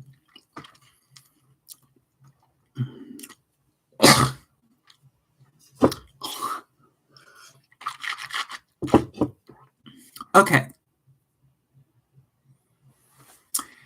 In that case, how shall we explain Bernstein's belief that the phenomena of shareholding society stands for the dispersion and not the concentration of capital? Why does he see the extension of capitalist property where Marx saw its suppression? That is a simple economic error. By capitalist, Bernstein does not mean a category of production, but the right to property. To him, capitalist is not an economic unit, but a fiscal unit. And capital is for him not a factor of production, but simply a certain quantity of money. That is why his English sewing thread trust, he does not see the, that is why in his English sewing thread trust, he does not see the fusion of 12,300 persons with money into a single capitalist unit, but 12,300 different capitalists. That is why the engineer Schulz, whose wife's dowry brought him a large number of shares from stockholder Muller, is also a capitalist for Bernstein. That is why for Bernstein, the whole world seems to swarm with capitalists. Here, too, the theoretic base of his economic error is his popularization of socialism. For this is what he does. By transporting the concept of capitalism from its productive relations to property relations, and by speaking of simple individuals instead of speaking of entrepreneurs, he moves the question of socialism from the domain of production into the domain of relations of fortune. That is, from the relation between capital and labor to the relation between poor and rich. In this manner, we are merely led from Marx and Engels to the author of the Evangel of the Poor Fisherman. There is this difference, however. Wiedling, with the sure instinct of the proletariat, saw in the opposition between the poor and the rich the class antagonisms in their primitive form, and wanted to make of these antagonisms a lever of the movement for socialism. Bernstein, on the other hand, locates the realization of socialism in the possibility of making the poor rich. That is, he locates in the attenuation of class antagonism and therefore in the petty bourgeoisie. True, Bernstein does not limit himself to the statistics of incomes. He furnishes statistics of economic enterprises, especially those of the following countries: Germany, France, England, Switzerland, Austria, and the United States. But these statistics are not the comparative figures of different periods in each country, but of each period in different countries.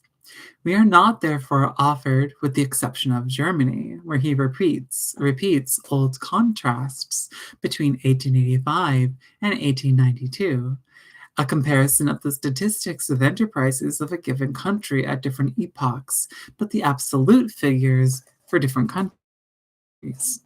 England in 1891, France in 1894, United States in 1890, etc. He reaches the following conclusion.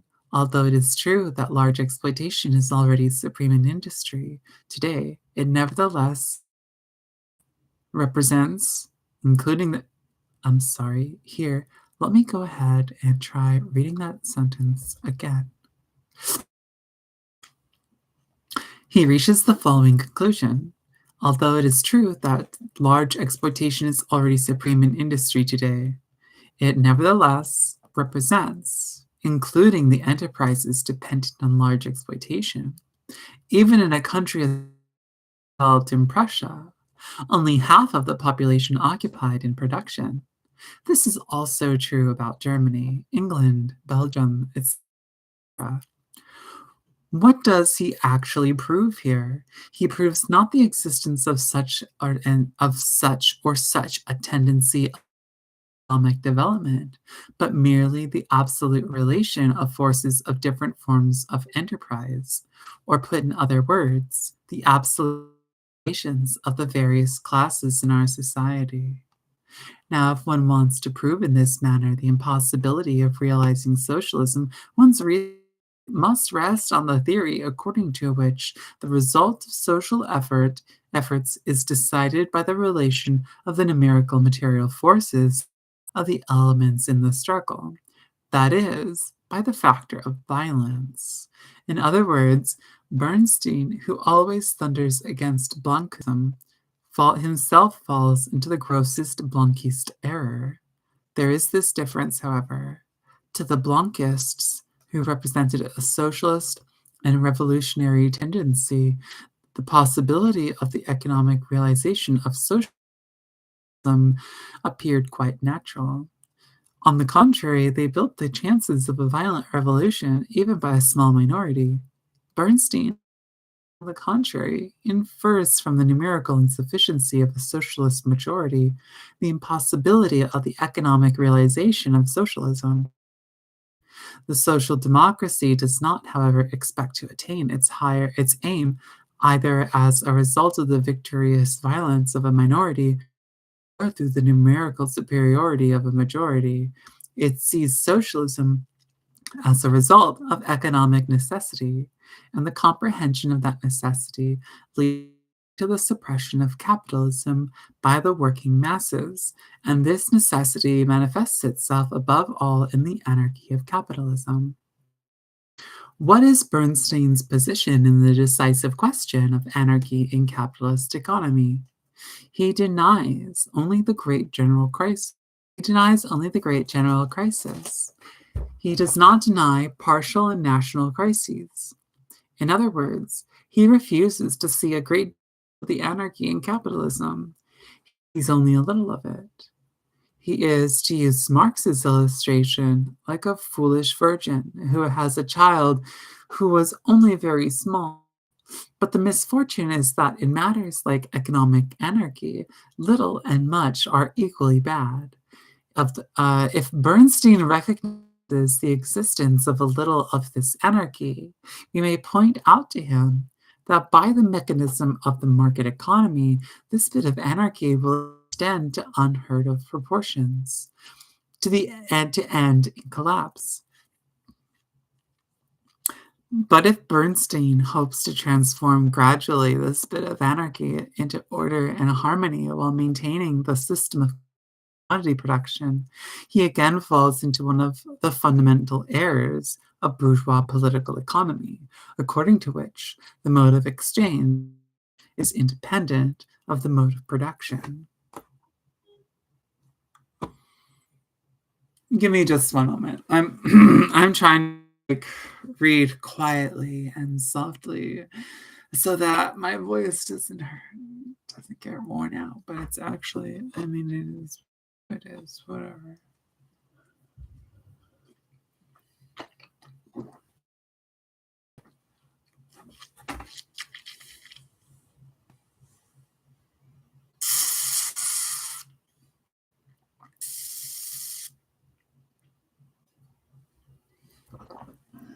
Just drinking some water.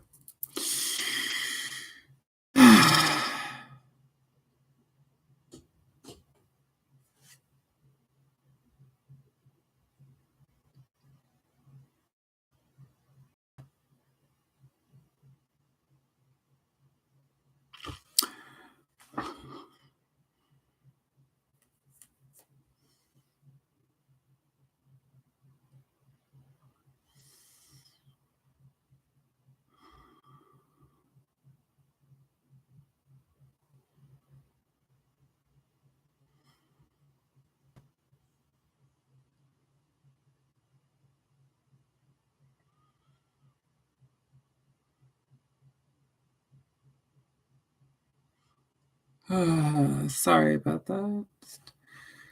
Got very tired for a moment.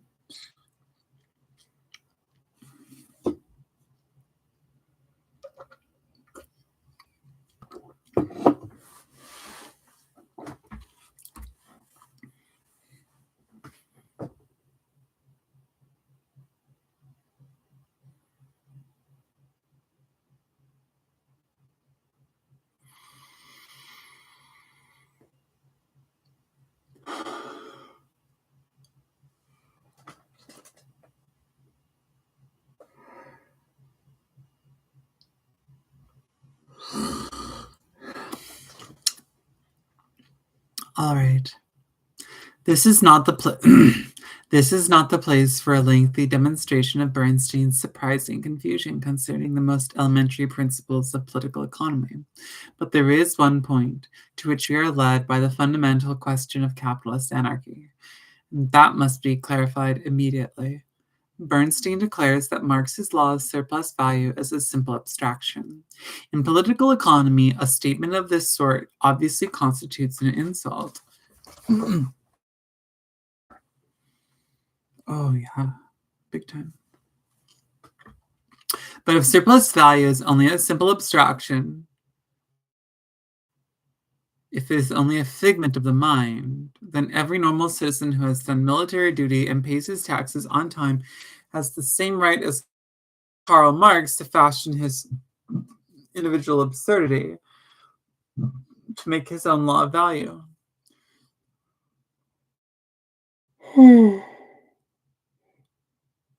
Marx has as much a right to neglect the qualities of commodities till they are no more than the incarnation of quantities of simple human labor, as have the economists of Bon-Givon's school to make an abstraction of all qualities of commodities outside their utility. That is, to Bernstein, Marx's social labor, Menger's abstract utility are quite similar, pure abstractions. Bernstein forgets completely that Marx's abstraction is not an invention. It is a discovery. It does not exist in Marx's head, but in market economy. It has not an imaginary existence, but a real social existence, so real that it can be cut, hammered, weighed, and put in the form of the money.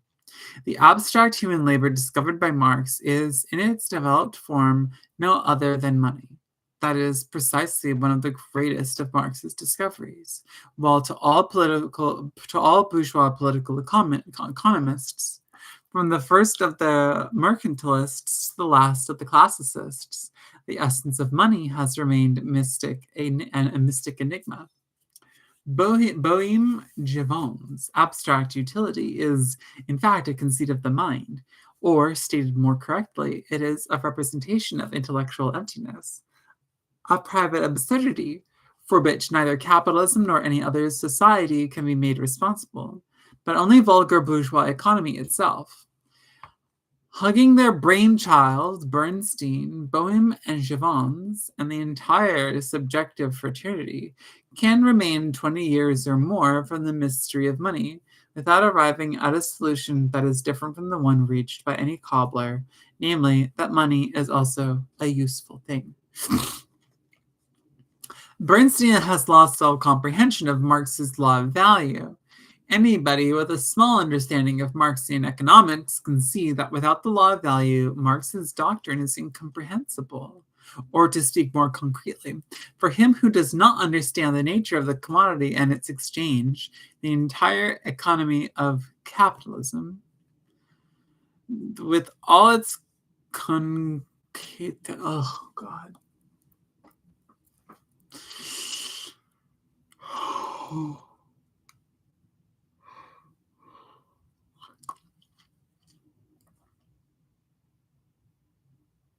Or to speak more concretely, for him who does not understand the nature of the commodity and its exchange, the entire economy of capitalism with all its concatenations must of necessity remain an enigma.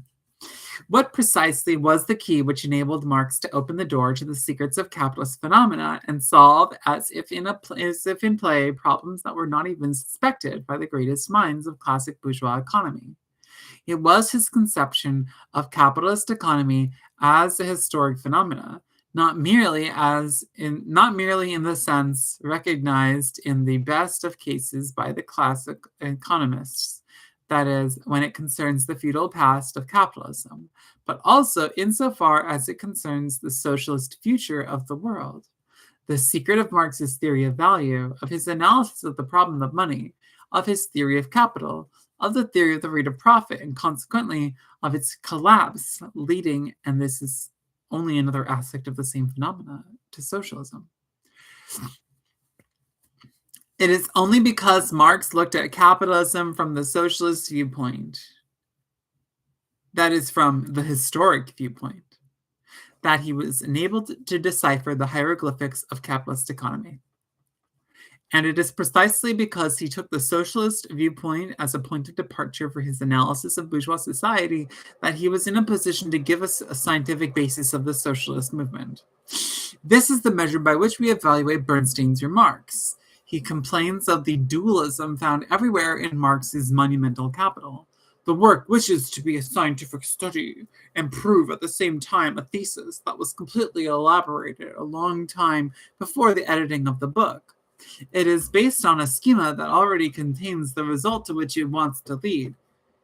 The return to the Communist Manifesto, that is the socialist goal, RL, proves the existence of the vestiges of utopianism in Marx's doctrine. But what is Marx's dualism if not the dualism of the socialist future and the capitalist present? It is not the dualism of capitalism and labor, the dualism of the bourgeoisie and the proletariat. It is the scientific reflection of the dualism existing in bourgeois society, the dualism of the class antagonism writhing inside the social order of capitalism. Bernstein's recognition of the theoretic dualism in Marx is a survival of utopianism.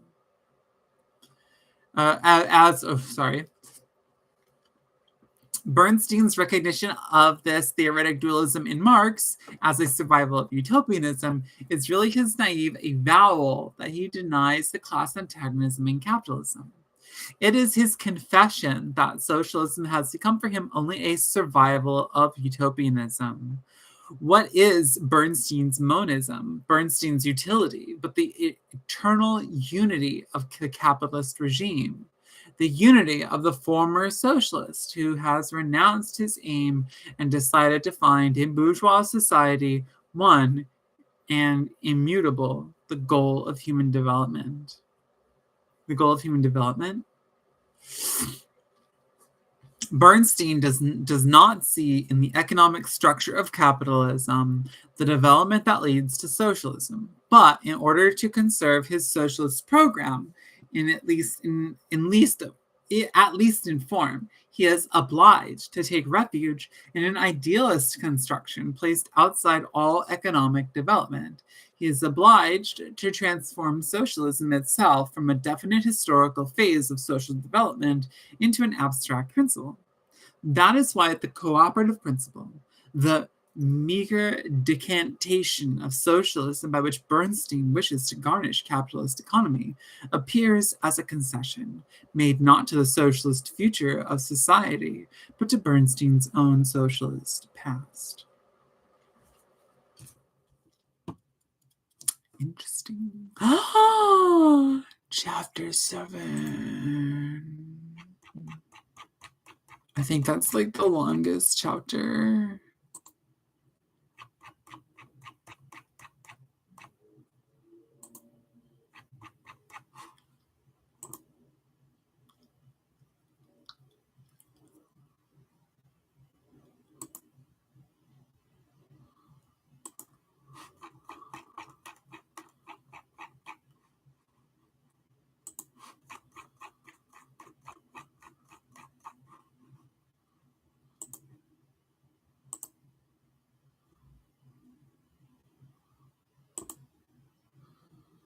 Yeah.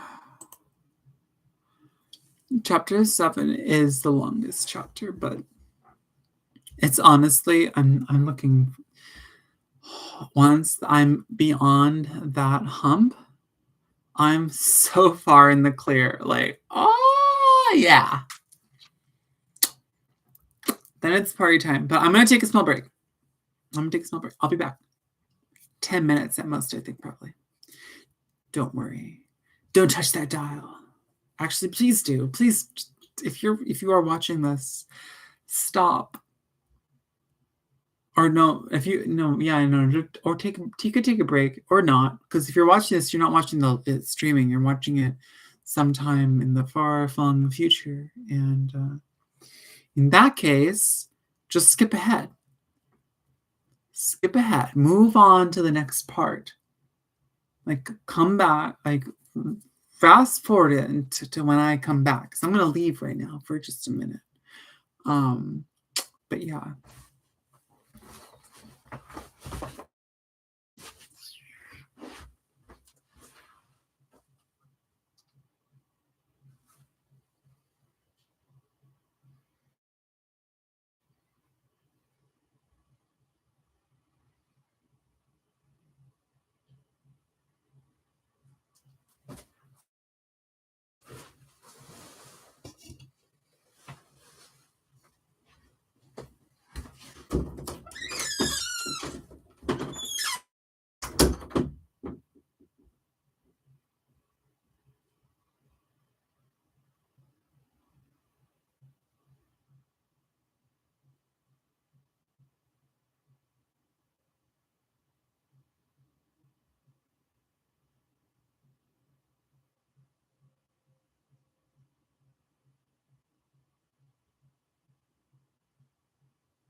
All right. I am back, ladies and gentlemen, theys and thems, misters, theys and thems. I have returned.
All right.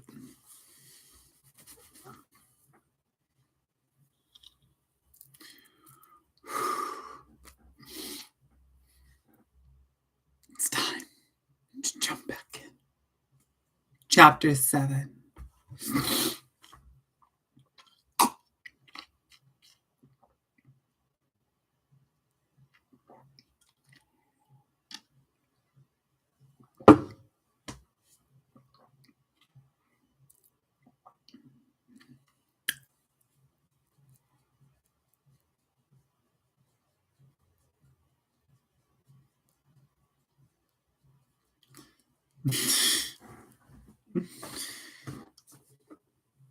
All right.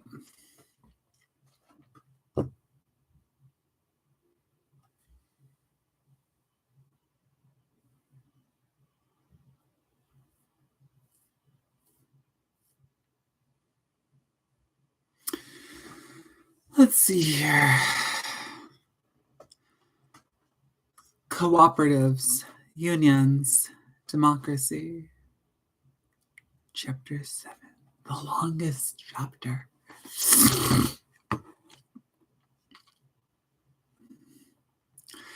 Bernstein's socialism offers to the workers the prospect of sharing in the wealth of society.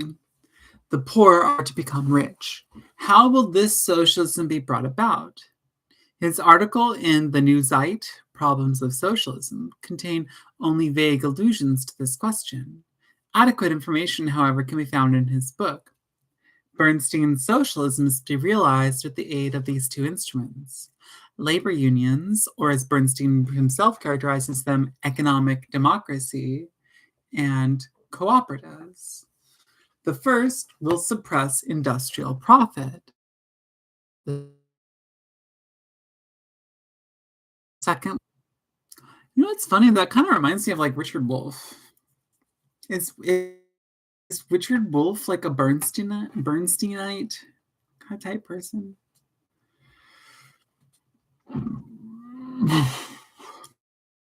Hold on. I'm going to break from this for a second to see, like, if I look that up. If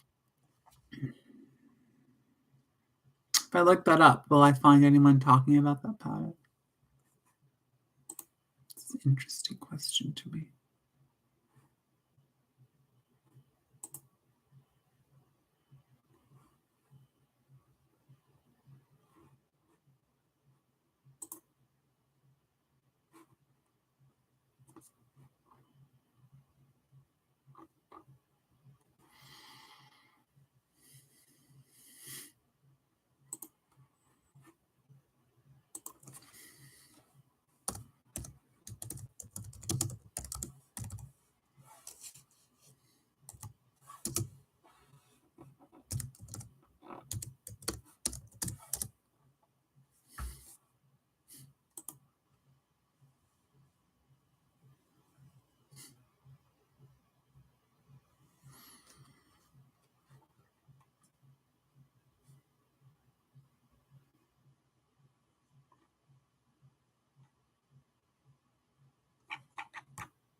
that not only between Richard Wolff and Bernstein, but also it goes into problems of worker co-ops and how that relates to Rosa Luxemburg's Reformer Revolution.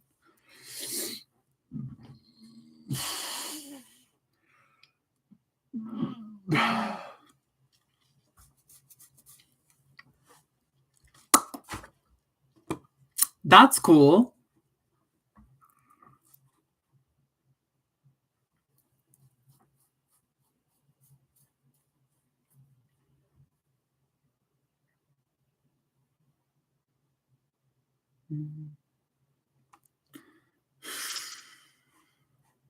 All right.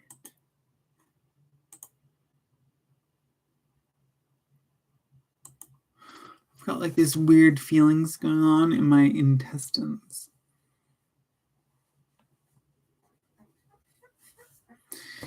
I have to use the bathroom at some point. Bernstein's socialism offers to the workers the prospect of sharing in the wealth of society, the poor to become rich. How will this socialism be brought about? His article in the New Zeit contains only vague allusions to this question. Adequate information, however, can be found in his book. Bernstein's socialism is to be realized with the aid of these two instruments: labor unions, as Bernstein himself characterizes them, economic democracy, and cooperatives. The first will suppress industrial profit. The second will do away with commercial profit. Cooperatives, especially cooperatives in the field of production, constitute a hybrid form in the midst of capitalism. They can be described as small units of socialized production within capitalist exchange. But in capitalist economy, exchanges dominate production. As a result of competition, the complete domination of the process of production by the interests of capital, that is, pitiless exploitation, becomes a condition for the survival of each enterprise. The domination of capital over the process of production expresses itself in the following ways. Labor is intensified. The workday is lengthened and shortened according to the situation of the market, and, depending on the requirements of the market, labor is either employed or thrown back into the street. In other words, use is made of all the methods that enable an enterprise to stand up against its competitors in the market. The workers forming a cooperative in the field of production are thus faced with the contradictory necessity of governing themselves with the utmost absolution. They are obliged to take towards themselves the role of capitalist entrepreneur, a contradiction that accounts for the usual failure of production cooperatives, which become either pure capitalist enterprises or, if the workers' interests continue to predominate, end by dissolving. Bernstein has himself taken note of these facts, but it is evident that he has not understood them. For together with Ms. Potter-Webb, he explains the failure of production cooperatives in England by the lack of discipline. But what is so superficially and flatly called here discipline is nothing else than the natural absolutist regime of capitalism, which, it is plain, the workers cannot successfully control the contradictions between the mode of production and the mode of exchange.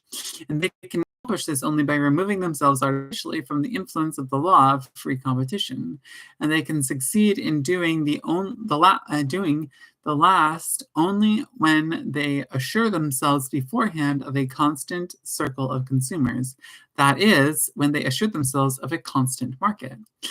It is the consumer's cooperative that can offer this service to its brother in the field of production. Here, and not in Oppenheimer's distinction between cooperatives that produce and cooperatives that sell, is the secret sought by Bernstein. The explanation for the invariable failure of producers' cooperatives functioning independently and their survival when they are backed by consumers' organizations. If it is true that the possibilities of existence of producers' cooperatives within capitalism are bound up with the possibilities of existence of consumers' cooperatives, then the scope of the former is limited, in the most favorable of cases, to the small local market and to the manufacture of articles serving immediate needs, especially food products. Consumers, and therefore producers' cooperatives, are excluded from the most important branch of capitalist production, the textile, mining, metallurgical, and petroleum industries, machine construction, locomotive, and shipbuilding. For this reason alone, forgetting for the moment their hybrid character, cooperatives in the field of production cannot be seriously considered as the instrument of a general social transformation. The establishment of workers' cooperatives on a wide scale would suppose, first of all, the suppression of the world market, the breaking up the present world economy into smaller spheres of production and exchange. The highly developed, widespread capitalism over time is expected to fall back to the merchant economy of the Middle Ages.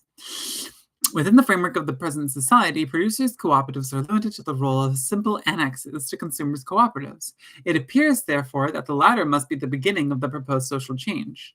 But the framework of present society, producers' cooperatives are limited to the role of simple annexes to consumers' cooperatives.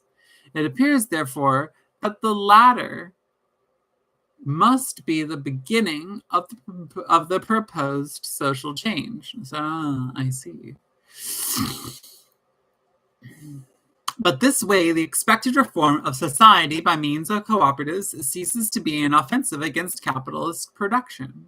That is, it ceases to be an attack against the principal basis of capitalist economy. It becomes instead a struggle against commercial capital, especially small and middle-sized commercial capital. It becomes an attack made on the twigs of the capitalist tree. Lovely, lovely metaphor. Lovely metaphor. That was just beautiful. I really like Rosa Luxemburg's writing. I think she is a gorgeous writer. Like, oh my God. Very nice stuff. Very nice stuff.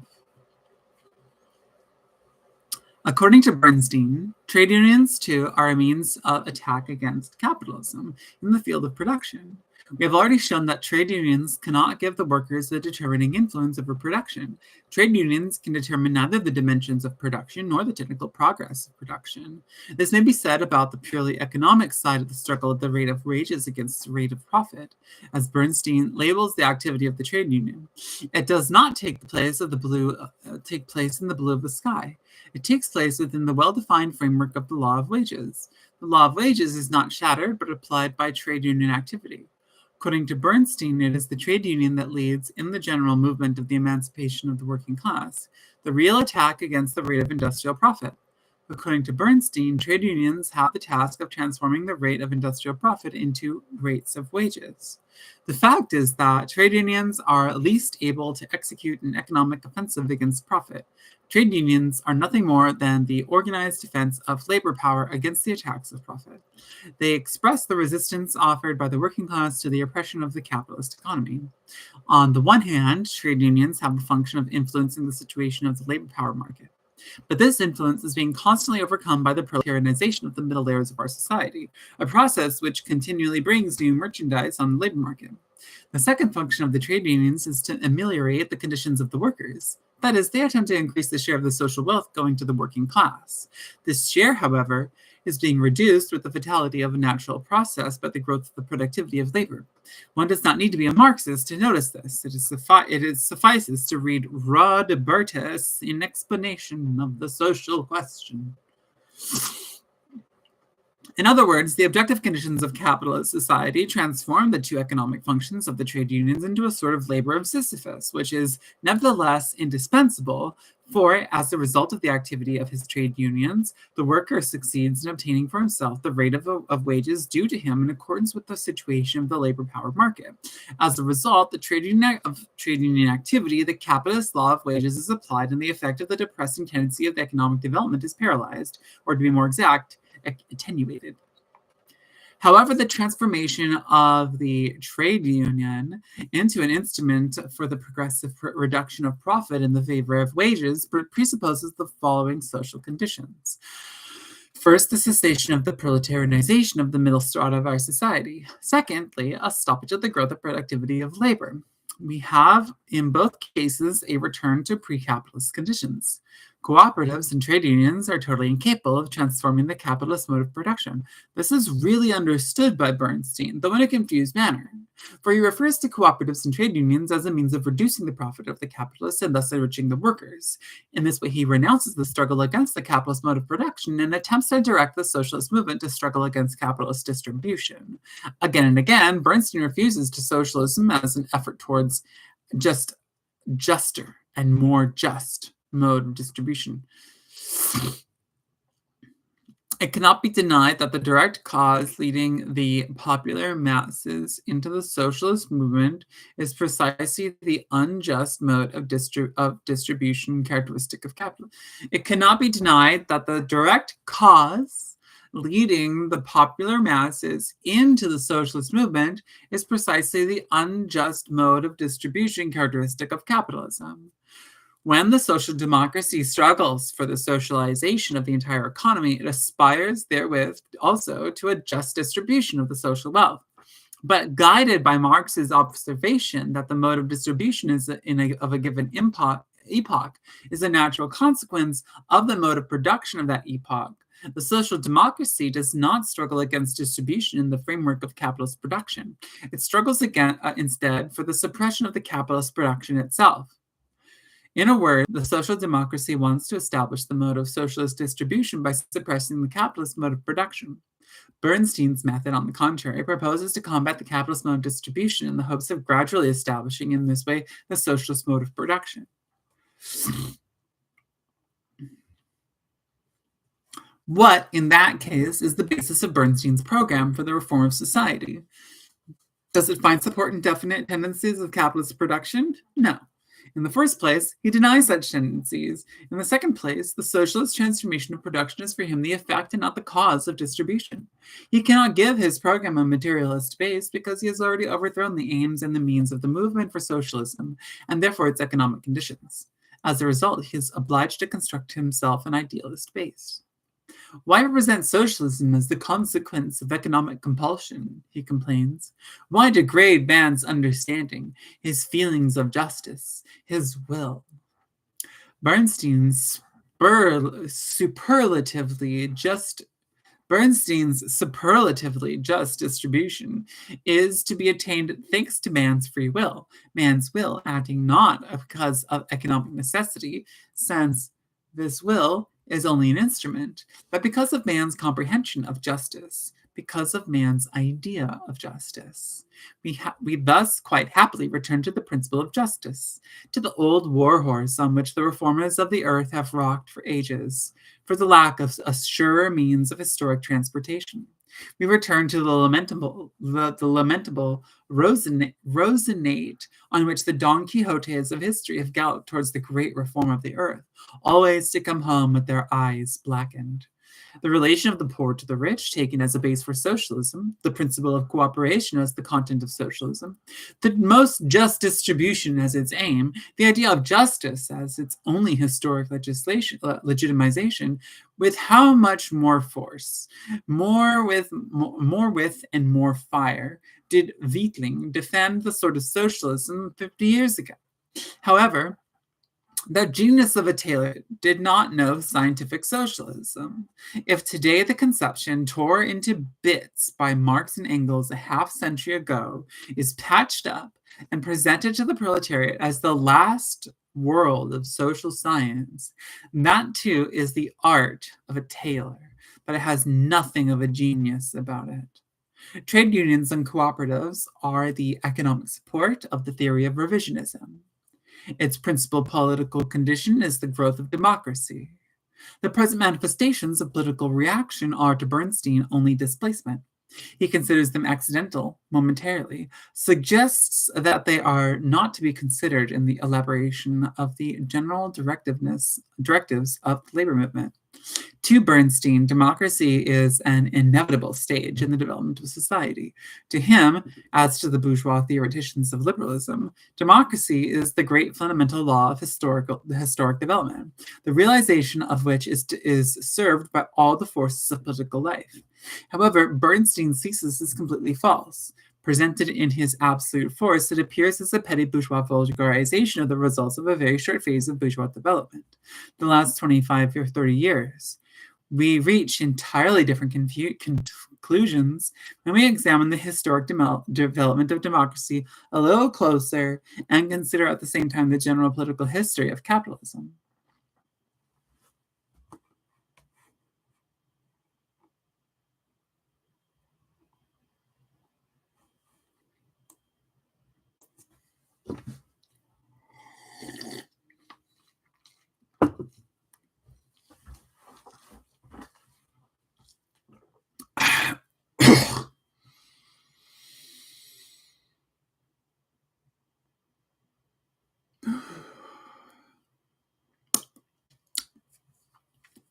Democracy has been found in the most dissimilar social democracy has been found in the most dissimilar social formations.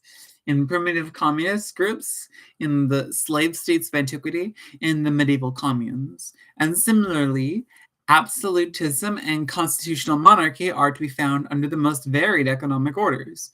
When capitalism began with the first production of commodities, it resorted to a democratic constitution in the municipal communes of the Middle Ages. Later, when it developed to manufacturing,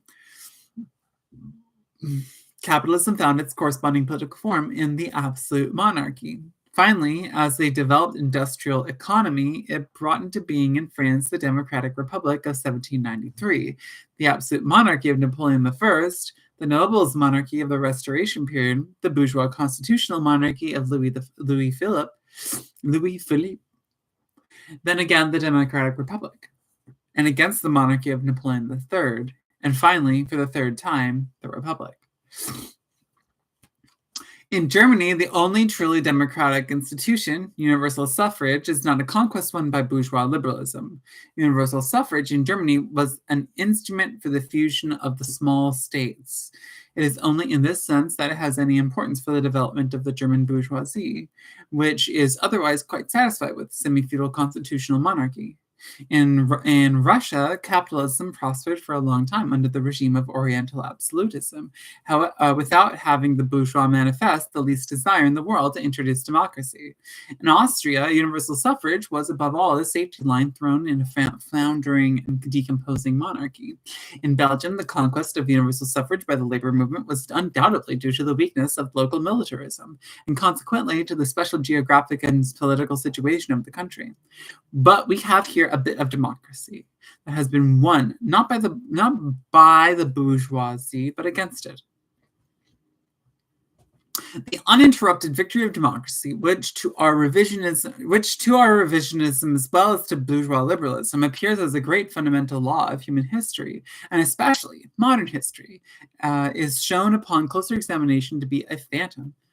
No absolute and general relation can be constructed between capitalist development and democracy. The political form of a given country is always the result of the composite of all the existing political factors, domestic as well as foreign. It admits within its limits all variations of the scaled form of absolute monarchy to the democratic republic.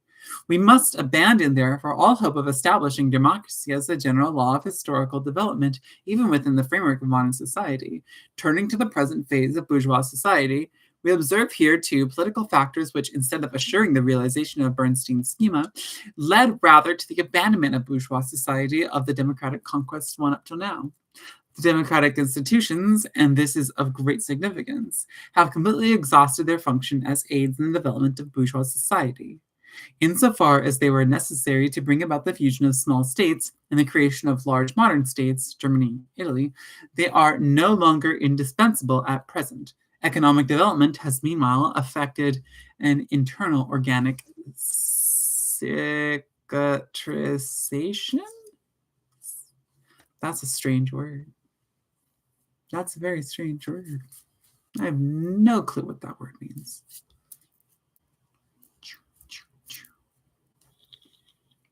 Sometimes I just, you gotta play with the hair a little bit. What a strange word. Cicatrization. Cicatrization. I need to look that word up because that is strange. Cicatrization.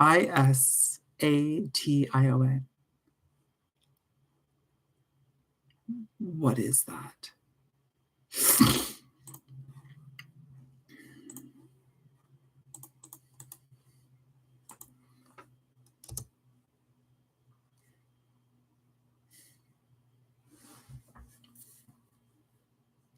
Cicatrix. It means scar, as in the contraction of fibrous tissue formed in a wound site by fibroblasts, reducing the size of the wound while distorting tissue.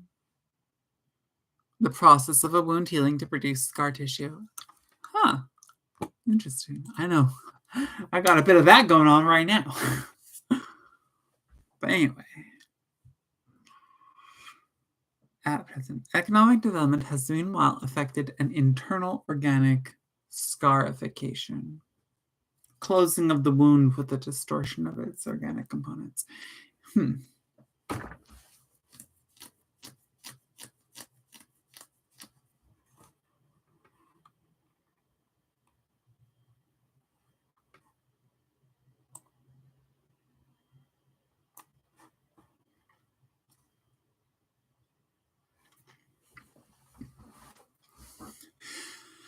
The same thing can be said concerning the transformation of the entire political and administrative state machinery from feudal or semi-feudal mechanism to capitalist mechanism. While the transformation has been historically inseparable from the development of democracy, it has been realized today to such an extent that the purely democratic ingredients of society, such as universal suffrage and the republican state form, may be suppressed without having the administration, the state finances, or the military organization find it necessary to return to the forms they had before the March Revolution. If liberalism as such is now absolutely useless to bourgeois society, it has become, on the other hand, a direct impediment to capitalism from other standpoints. Two factors dominate completely the political life of contemporary states: world politics and the labor movement. Each is only a different aspect of the present phase of capitalist development. And as a result, the development of the world economy and the aggravation and generalization of competition on the world market, militarism, and the policy of big navies have become, as instruments of world politics, a decisive factor in the interior as well as the exterior life of the great states. If it is true that world politics and militarism represent a rising tendency in the present phase of capitalism, then bourgeois democracy must logically move in a descending line. In Germany, the era of great armament began in 1893, and the policy of the world politics inaugurated with the seizure of Chao, were paid for immediately with the following sacrificial victim: the decomposition of liberalism, the deflation of the center party, which passed from opposition to government. The recent elections to the Reichstag of 1907, unrolling under the sign of the German colonial policy, were at the same time the historical burial of German liberalism.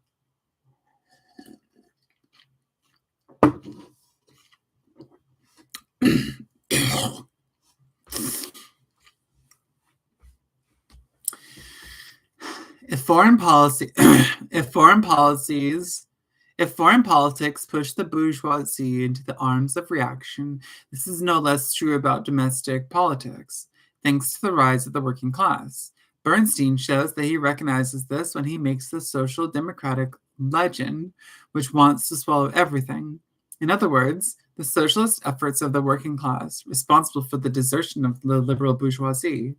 He advises the proletariat to disavow its socialist aim so that the more mortally frightened liberals might come out of the mousehole of reaction, making the suppression of the socialist labor movement an essential condition for the preservation of bourgeois democracy. He proves in a striking manner that this democracy is a complete contradiction with the inner tendency of the development of the present society.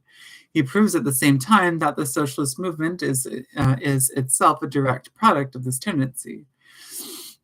But he proves at the same time still another thing. By making the denouncement of the socialist aim an essential condition of the resurrection of bourgeois democracy, he shows how inexact is the claim of bourgeois democracy, he shows how inexact is the claim of bourgeois democracy. And, well, hold on.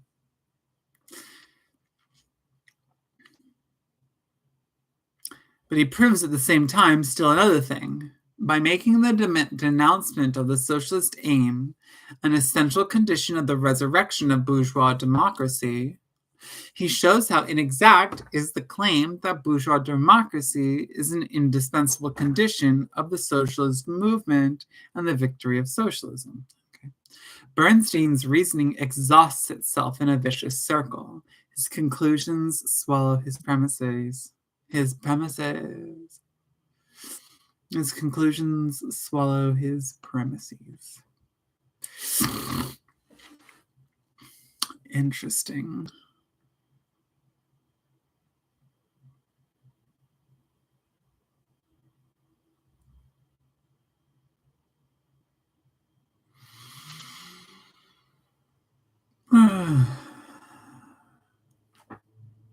My throat is tired.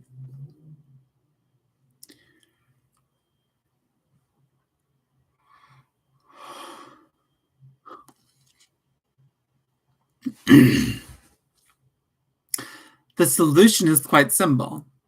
The solution is quite simple. I don't know what I was doing with that. The solution is quite simple. In view of the fact that bourgeois liberalism has given up its ghost from the fear of the growing labor movement and its final aim, we conclude that the socialist labor movement is today the only support for that which is not the goal of the socialist movement. We conclude that the socialist labor movement today is the only support that for that which is not the goal of the socialist movement, democracy. We must conclude that democracy can have no support. We must conclude that the socialist movement is not bound to bourgeois democracy, but that on the contrary, the fate of democracy is bound up with the socialist movement.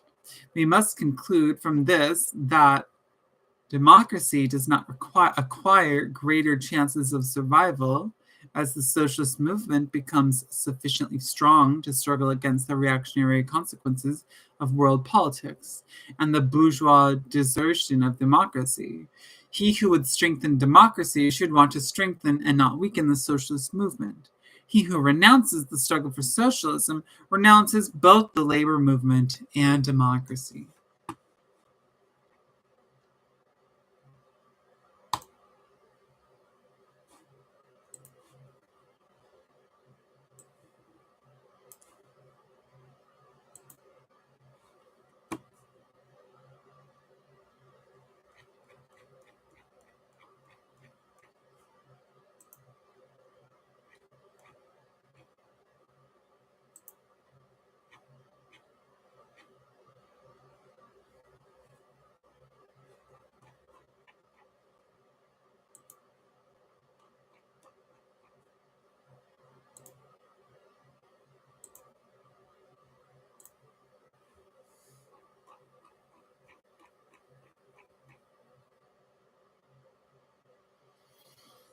We are so close. Taking another very short break.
All right.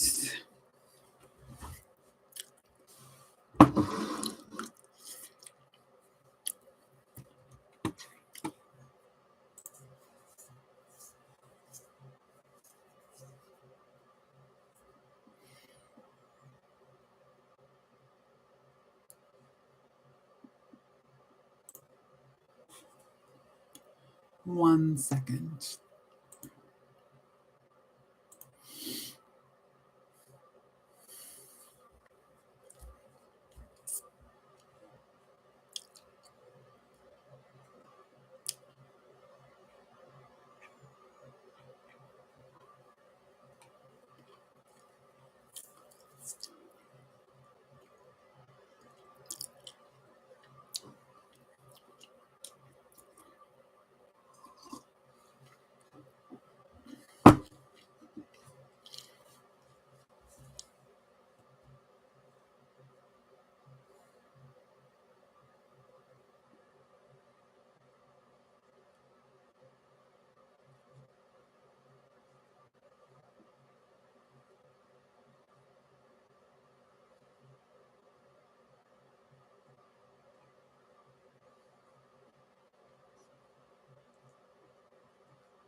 Hmm.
Okay.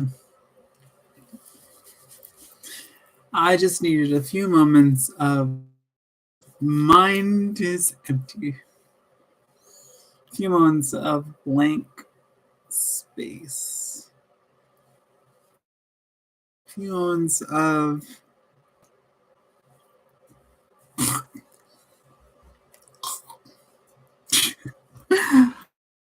a few moments to just, kind of zone out and not think for a moment. I'm just gonna.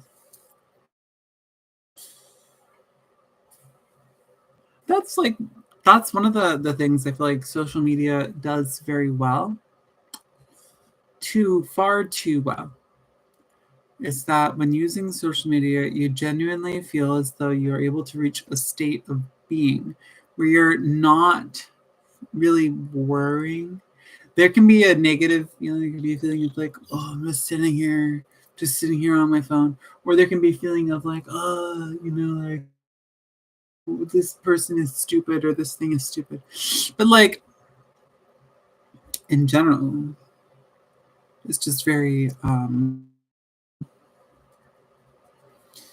it's very like you don't have to do much. You just let the screen do stuff, and you sit there and take it in and whatever.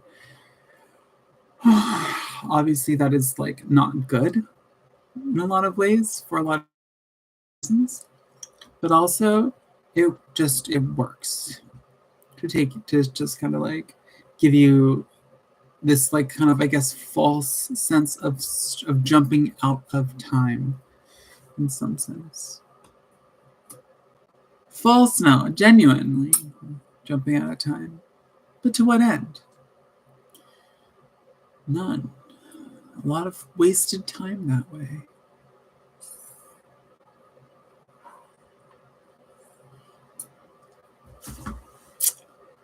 Anyway.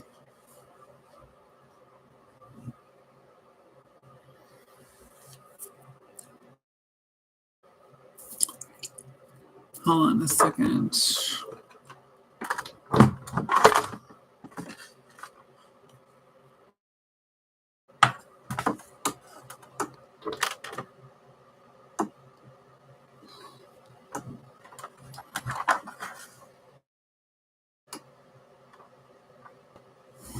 No.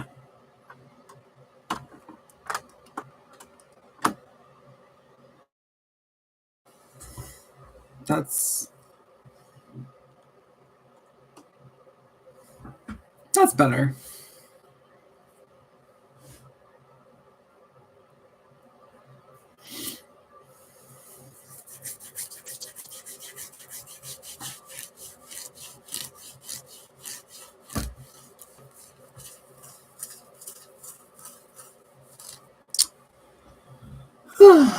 All right then. Let's get back to it. I'm going to try to just go through the last 3 sections without stopping if I can. We'll see how this goes. I'm hoping I can finish before 6 o'clock.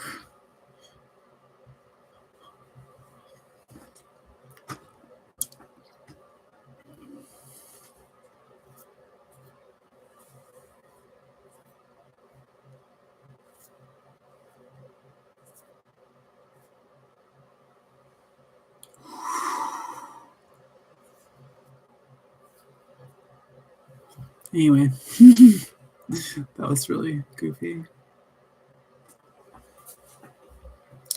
The Fate of Democracy. Chapter 8. Conquest of Political Power.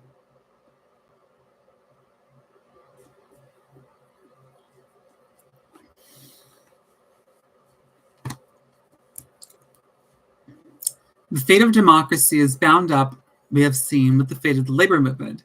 But does the development of democracy render superfluous or impossible a proletarian revolution? That is, the conquest of political power by the workers. Bernstein settles the question by weighing mutely the good and bad sides of social reform and social revolution. He does it almost in the same manner in which cinnamon or pepper is weighed out in a consumer's cooperative store. He sees the legislative course of historic development as the action of intelligence, while the revolutionary course of historic development is for him the act of feeling. Reformist activity he recognizes as a slow method of historic progress, revolution is as a rapid method of progress.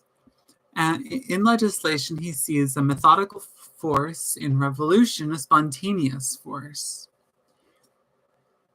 We have known for a long time that the petty bourgeoisie reformers find good and bad sides in everything. He nibbles a bit at all grasses, but the same course of events is little affected by such combination. The carefully gathered little pile of the good sides of all things possible collapses at the first flip of history. Historically, legislative form and the revolutionary method function in accordance with influences that are much more profound than the considerations of the advantages or inconveniences of one method or another.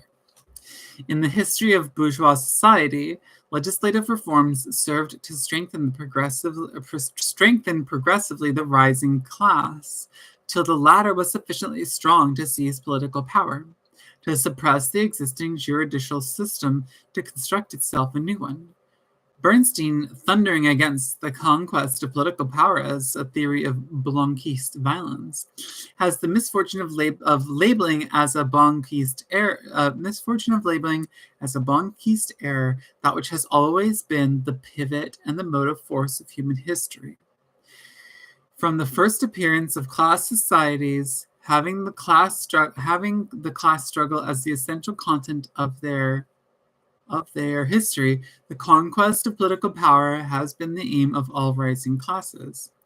Here is the starting point and end of every historic period. This can be seen as the long struggle of the Latin peasantry against the financiers and nobility of ancient Rome, and the struggle of the medieval nobility against the bishops, and of the struggle against the artisans against the nobles, in the cities of the Middle Ages. In modern times, we see it in the struggle of the bourgeoisie against feudalism. Legislative reforms and revolution are not different methods of historic development that can be picked out at the pleasure from the counter of history, just as one chooses hot or cold sausage. Legislative reform and revolution are different factors in the development of class society. They condition and complement each other and are at the same time reciprocally exclusive, as are the North and South poles, the bourgeoisie and the proletariat. Every legal constitution is the product of a revolution. In the history of classes, revolution is the act of political creation, while legislation is the political expression of the life of a society that has already come into being. Work for reform does not contain its own.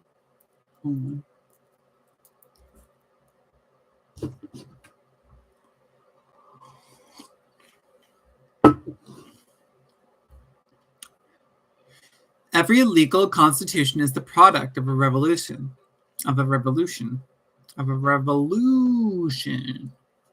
In the history of classes, revolution is the act of political creation, while legislation is the political expression of the life of a society that has already come into being. Work for reform does not contain its own force independent from revolution. During every historic period, work for reforms is carried on only in the direction given to it by the impetus of the last revolution, and continues as long as the impulsion from the last revolution continues to make itself felt. Or, to put it more concretely, in each historic period, work for reforms is carried on only in the framework of the social form created by the last revolution. Here is the kernel of the problem. It is contrary to history to present work for reforms as a long, drawn-out revolution, and revolution as a condensed series of reforms. A social transformation and a legislative reform do not differ according to their duration, but according to their content. The secret of historic change through the utilization of political power resides precisely in the transformation of simple quantitative modifications into a new quality, or, to speak more concretely, in the passage from an historic period from one given form of society to another. That is why people who pronounce themselves in favor of the method of legislative reform in place and in contradistinction to the conquest of political power and social revolution do not really choose a more tranquil, calmer, and slower road to the same goal, but a different goal. Instead of taking a stand for the establishment of a new society, they take a stand for surface modifications of the old society. If we follow the political conceptions of revisionism, we arrive at the same conclusions that is reached when we follow the economic theories of revisionism. Our program becomes not the realization of socialism, but the reform of capitalism, not the suppression of the wage labor system, but the diminution of exploitation, that is, suppression of the abuses of capitalism instead of suppression of capitalism itself. Does the reciprocal role of legislative reform and revolution apply only to the class struggle of the past? Is it possible that now, as a result of the development of the bourgeois judicial system, the function of moving society from one historic phase to another belongs to legislative reform, and that the conquest of state power by the proletariat has really become an empty phrase, as Bernstein puts it? The very opposite is true. What distinguishes bourgeois society from other class societies, from ancient society, and from the social order of the Middle Ages? Right? What distinguishes bourgeois society from other class societies, from ancient society, and from the very social order of the Middle Ages? Precisely the fact that class domination does not rest on acquired rights, but on real economic relations. The fact that wage labor is not a judicial relation, but purely an economic relation. In our judicial system, there is not a single legal formula for the class domination of today. The few remaining traces of such formula of class domination, as are concerning servants, survivals of feudal society. Oh, yeah, the few remaining forces of such formulae of class domination are, as that concerning servants, survivals of feudal society. Right.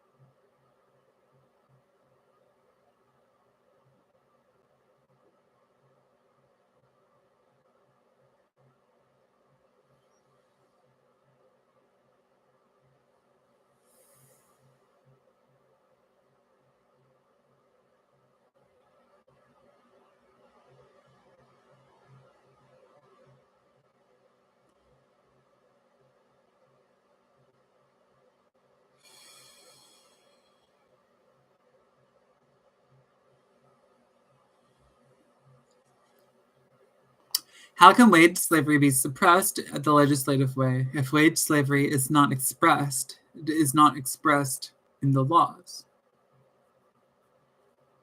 Bernstein, who would do away with capitalism by means of legislative reforms, finds himself in the same situation as Upensky's Russian policeman who said, "Quickly, I seize the rascal by the collar.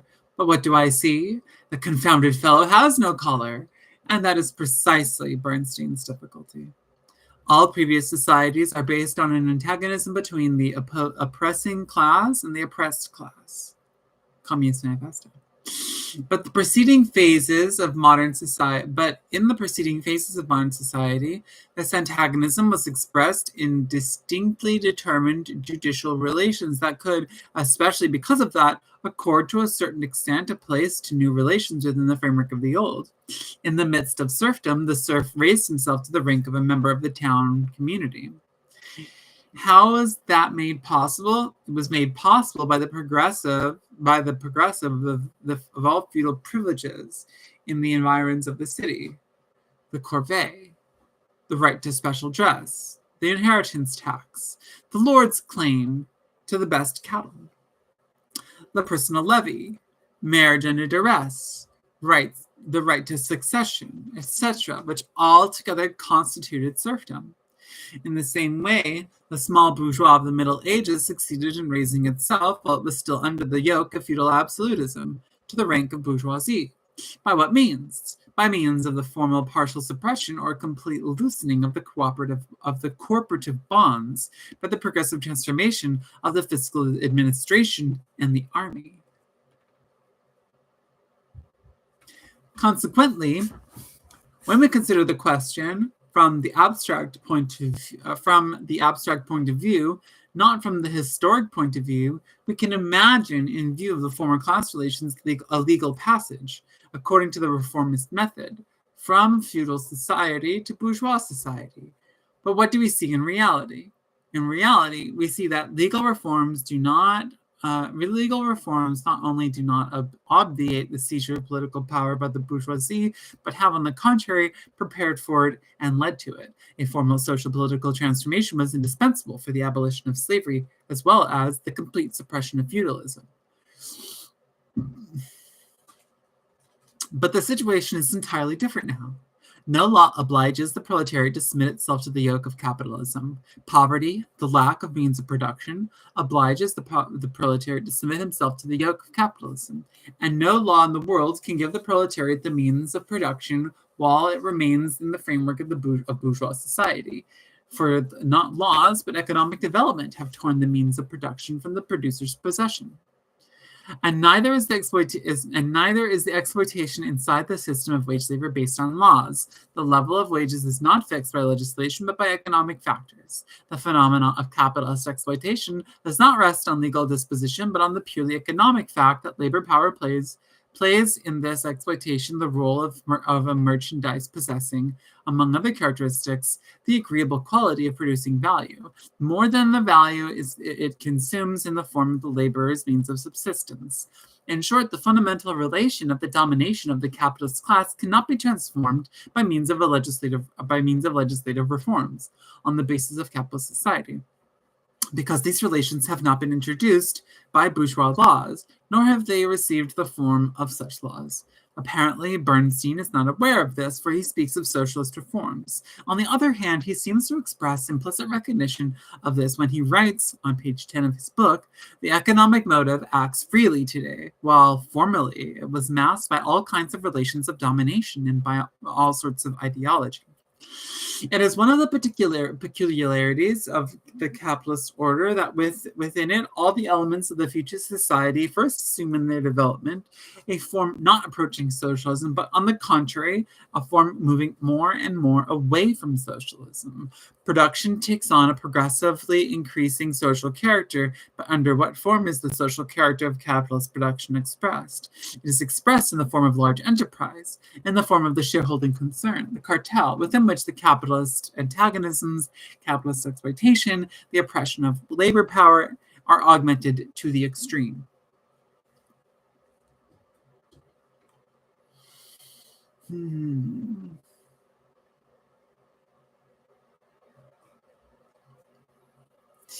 In the army, capitalist development leads to the extension of obligatory military service, to the reduction of the time of service, and consequently to a material approach to a popular militia. Okay, that tells me I need a water break, because I had struggled saying a word that was not hard.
All right.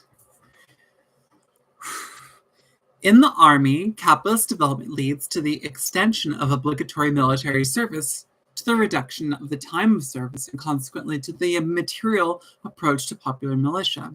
But all of this takes place under the form of modern militarism, in which the domination of the people of the militarist state and the class character of the state manifest themselves most clearly. In the field of political relations, the development of democracy brings, in the measure that we find favorable soil, the participation of all popular strata in political life, and consequently some sort of people's state. But this participation takes the form of bourgeois paramilitarism, parliamentarism. Oops. In which class antagonisms and class domination are not done away with, but are on the contrary displayed in the open, exactly because capitalist development moves through these contradictions. It is necessary to extract the kernel of socialist society from its capitalist shell. Exactly for this reason must the proletariat seize political power and suppress completely the capitalist system. Of course, Bernstein draws other conclusions. If the development of democracy leads to the aggravation and not to the lessening of the capitalist antagonisms, a social democracy, he answers us.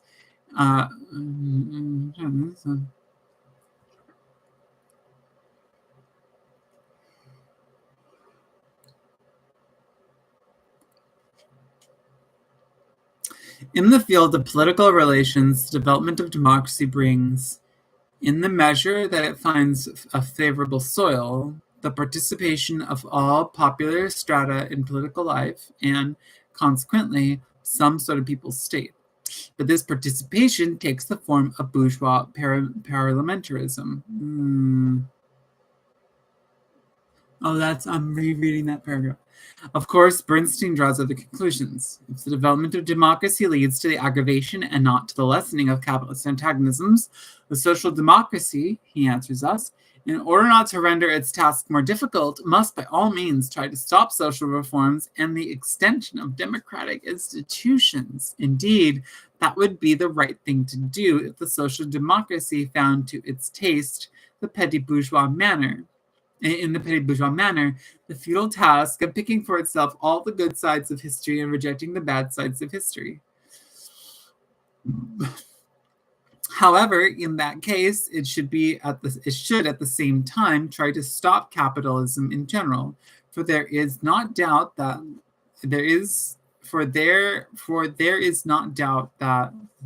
latter is the rascal placing all the obstacles in the way of socialism.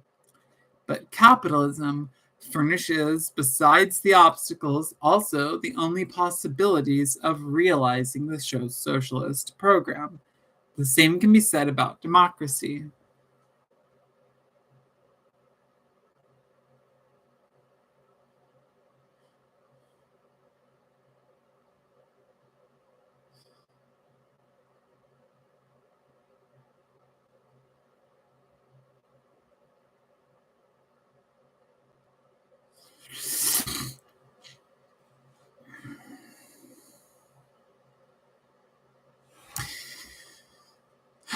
If democracy has become superfluous or annoying to the bourgeoisie, it is on the contrary necessary and indispensable to the working class. It is necessary to the working class because it creates the political forms, autonomous administration, electoral rights, etc., which will serve the proletariat as fulcrums in the task of transforming bourgeois society. Democracy is indispensable to the working class because only through the exercise of its democratic rights in the struggle for democracy can the proletariat become aware of its class interests and also its historic task. In a word, democracy is indispensable not because it renders superfluous the conquest of political power by the proletariat, but because it renders this conquest of power both necessary and possible. When Engels, in his preface to the class struggles in France, revised the tactics of the modern labor movement and urged the legal struggle as opposed to the barricades, he did not have in mind, this comes out of every line of the preface, the question of definite conquest of political power, but the contemporary daily struggle. He did not have in mind the attitude that the proletariat must take toward the capitalist state at the time of the seizure of power, but the attitude of the proletariat. He did not have in mind the attitude that the proletariat must take towards the capitalist state at the time of the seizure of power, but the attitude of the proletariat while in the bounds of the capitalist state. Engels was giving directions to the proletariat oppressed and not the proletariat victorious. On the other hand, Marx's well-known sentence in the agrarian question in England, Bernstein leads on it heavily, in which he says, "We shall probably succeed easier by buying the estate of the landlords," does not refer to the state of the proletariat before, but after its victory. For there evidently can be a question of buying the property of the old dominant class only when the workers are in power. The possibility envisioned by Marx is that of the pacific exercise of Pacific exercise of the dictatorship of the proletariat, and not the replacement of the dictatorship with capitalist reforms. There was no doubt for Marx and Engels about the necessity of having the proletariat conquer political power. It is left to Bernstein to consider the poultry yard of bourgeois parliamentarism as the organ by means of which we are to realize the most fundamental social transformations of history, the passage from capitalist society to socialism. Bernstein introduces his theory by warning the proletariat against the danger of acquiring power too early. That is, according to Bernstein, the proletariat ought to leave the bourgeois society in its present condition and itself suffer a frightful defeat. If the proletariat came to power, it would draw from Bernstein's theory that following practical conclusions to go to sleep. His theory condemns the proletariat to the most decisive moment of the struggle, to inactivity, to a passive betrayal of its own cause. Ouch.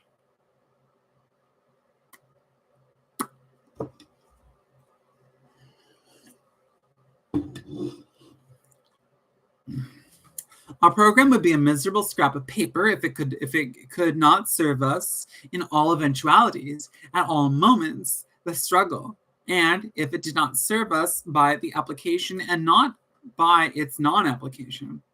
If our program contains the formula for the historical development of society from capitalism to socialism, it must also formulate in all its characteristic fundamentals all the transitory phases of this development, and it should consequently be able to indicate to the proletariat what ought to be its corresponding action at every moment of the road towards socialism. There can be no time for the proletariat when it was obliged to abandon its program or be abandoned by it.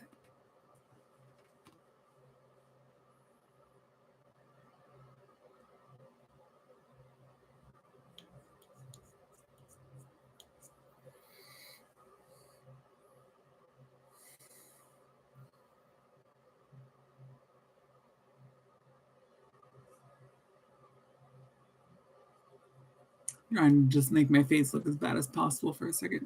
Sometimes you got to do that too. I was talking about earlier that sometimes you just got to make a silly face. Sometimes you got to make your face not just like silly, but like downright horrible. Like, I feel like that's important sometimes. It's helpful. It's good. You gotta be able to work through and embrace being able to see yourself and in your most disgusting moments or your most horrible moments. At least I think so. I think there's something useful or good about being able to kind of like expose yourself to that, I guess. I don't know. I'm a weirdo. I'm a strange cat.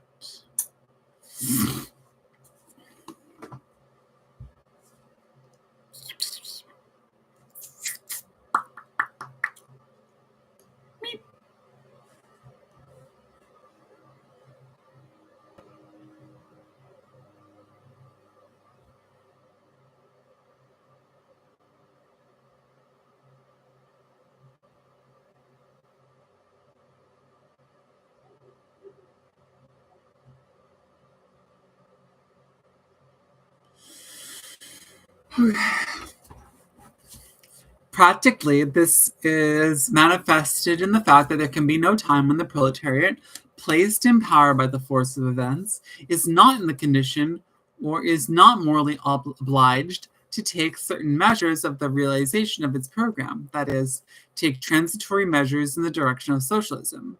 Behind the belief that the socialist program can collapse completely at any point of the dictatorship of the proletariat, behind the belief that the socialist program can collapse completely at any point of the dictatorship of the proletariat lurks the other belief that the socialist program is generally and at all times unrealizable.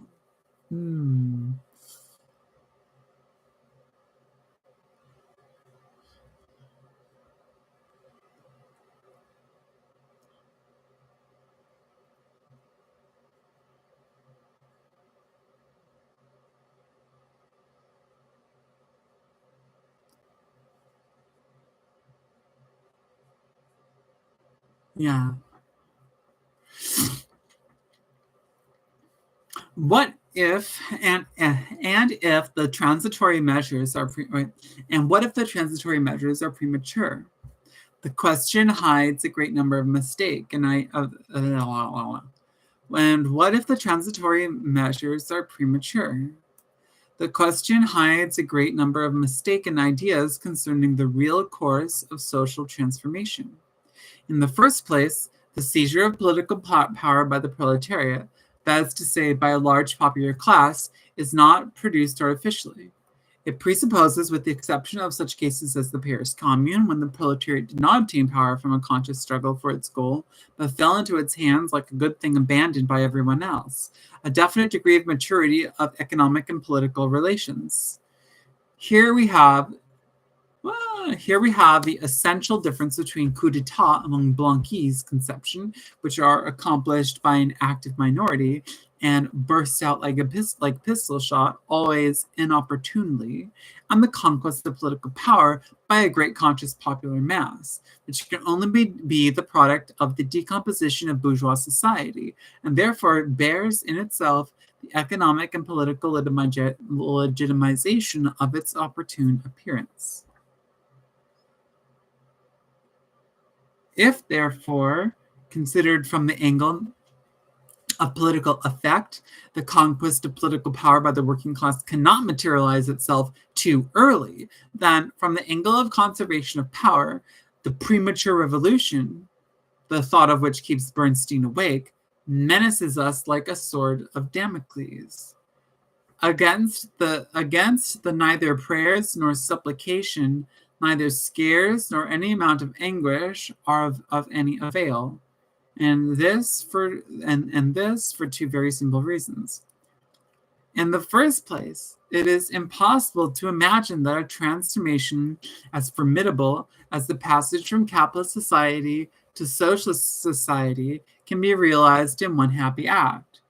To consider that as possible is, again, to lend color to the conceptions that are clearly Blanquist. The socialist transformation supposes a long and stubborn struggle, in the course of which it is quite probable the proletariat will be repulsed more than once, so that for the first time, from the viewpoint of the final outcome of the struggle, it will have necessarily come to power too early. In the second place, it will be impossible to avoid the premature conquest of state power by the proletariat, precisely because these premature attacks of the proletariat constitute a factor, and indeed a very important factor, creating the political conditions of the final victory, and of course of the political crisis accompanying its seizure of power. In the course of the long and stubborn struggles, the proletariat will acquire the degree of political maturity permitting it to obtain in time a definitive victory of the revolution. Thus, these premature attacks of the proletariat against state power are in themselves important historical factors, helping to provoke and determine the point of definite victory. Considered from the viewpoint of the idea of a premature conquest of political power by the laboring classes, appears to be a polemic absurdity derived from a mechanical conception of the development of society, and positing for the victory of the class struggle a point fixed outside and independent of the class struggle. Since the proletariat is not in the position to seize power in any other way than prematurely, since the proletariat is absolutely obliged to seize power once or several times too early before it can maintain itself in power for good, the objection to the premature conquest of power is at bottom nothing more than a general opposition to the aspiration of the proletariat to possess itself of state power.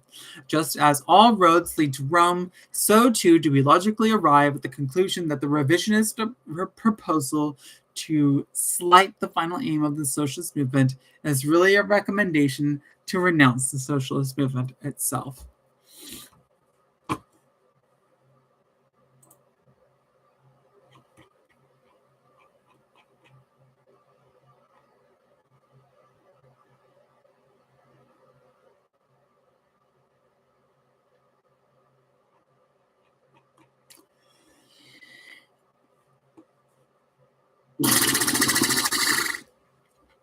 Okay.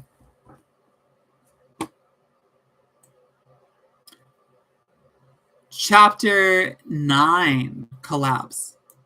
Bernstein began his revision of the social democracy by abandoning the theory of capitalist collapse. The latter, however, is the cornerstone of scientific socialism. By rejecting it, Bernstein also rejects the whole doctrine of socialism. In the course of his discussion, he abandons, one after another, the positions of socialism in order to be able to maintain his first affirmation. Without the collapse of capitalism, the expropriation of the capitalist class is impossible. Bernstein therefore renounces expropriation and chooses a progressive realization of the cooperative principle as the aim of the labor movement. But cooperation cannot be realized without capitalist production. Bernstein therefore renounces the socialization of production and merely proposes to reform commerce and to develop consumers' cooperatives. But the transformation of society through consumers' cooperatives, even by means of trade unions, is incompatible with the real material development of capitalist society. Therefore, Bernstein abandons the materialist conception of history. But his conception of the march of economic development is incompatible with the Marxist theory of surplus value. Therefore, Bernstein abandons the theory of value and surplus value, and, in this way, the whole economic system of Karl Marx. But the struggle of the proletariat cannot be carried on without a given final aim, without an economic base found on the existing society. Bernstein therefore abandons the class struggle and speaks of reconciliation with bourgeois liberalism. But in a class society, the class struggle is a natural and unavoidable phenomenon. Bernstein therefore contests even the existence of classes in society. The working class is for him a mass of individuals, divided politically and intellectually, but also economically. And the bourgeoisie, according to him, does not ground itself politically in accordance with the inner economic interest, but only because of exterior pressure from above and below. But if there is no economic base for the class struggle, and if, consequently, there are no classes in our society, not only in the future, but even the past struggles of the proletariat against the bourgeoisie appear to be impossible, and the social democracy and its successes seem absolutely incomprehensible. Or they can be understood only if the result of political pressure by the government, that is, not the natural consequence of historical development, but of the fortuitous consequences of the policy of the Hohenzollern. I don't know what I'm reading. Hold on, I need to restart. Sorry.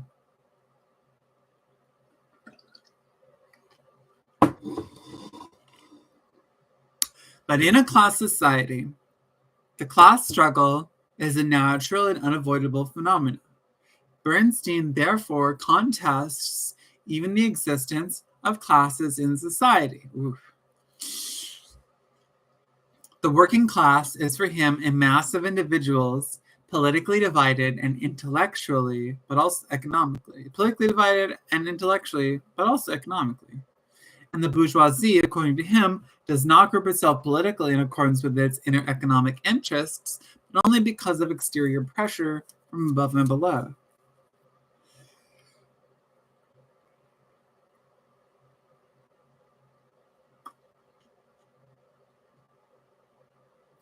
But if there is no economic base for this class struggle, and if consequently there is no classes in our society, not only the future but also the past struggles of the proletariat against the bourgeoisie appear to be impossible, and the social democracy and its successes seem absolutely incomprehensible, or they can be understood only as the result of political pressures by the government.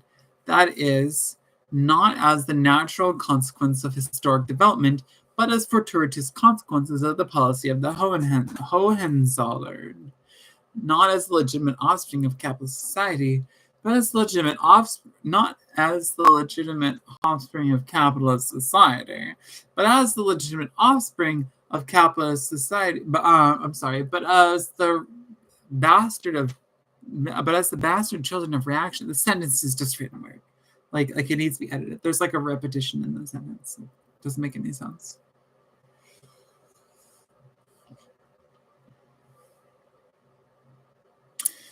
Rigorously logical in this respect, Bernstein passes from the materialist conception of history to the outlook of the Frankfurter Zeitung and the Vorzeitung. After rejecting the socialist criticism of capitalist society, it is easy for Bernstein to find the present state of affairs satisfactory, at least in a general way. Bernstein does not hesitate. He discovers that at the present time, reaction is not very strong in Germany. We cannot speak of political reaction in the countries of Western Europe, and that in the countries of the West, the attitude of the bourgeois class towards the socialist movement is at most an attitude of defense and not one of oppression. Far from becoming worse, the situation of the workers is getting better. Indeed, the bourgeoisie is politically progressive and morally sane. We cannot speak either of reaction or oppression. It is all for the best, in the best of all possible worlds. Bernstein thus travels in logical sequence from A to Z. He began by abandoning the final aim and supposedly keeping the movement. But as there can be no socialist movement without a socialist aim, he ends by renouncing the movement. And thus the Bernstein's conception of socialism collapses entirely. The proud and admirable symmetric construction of socialist thought becomes for him a pile of rubbish in which the debris of all systems, the pieces of thought of various great and small minds, find a common resting place. Marx and Proudhon, Leon von Buch, and Franz Oppenheimer, Friedrich Albert Lang, and Kant, Herr Prokowitsch, and R. Ritter von Neuper, Herkner, Schulz, Gavelnitz, LaSalle, and Professor Julius Wolff all contribute something to Bernstein's system. From each he takes a little. There is nothing astonishing about that.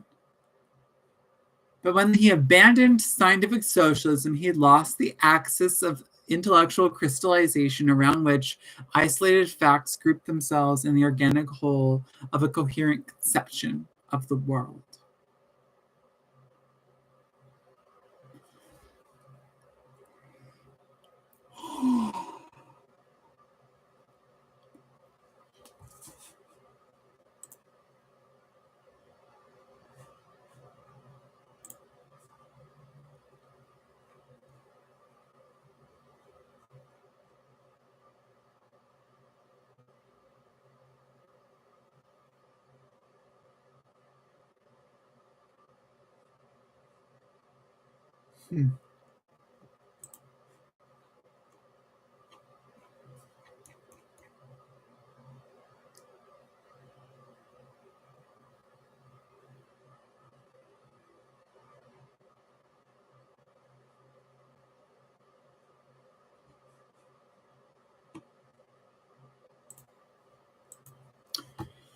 His doctrine, composed of bits of all possible systems, seems upon first consideration to be completely free from prejudices.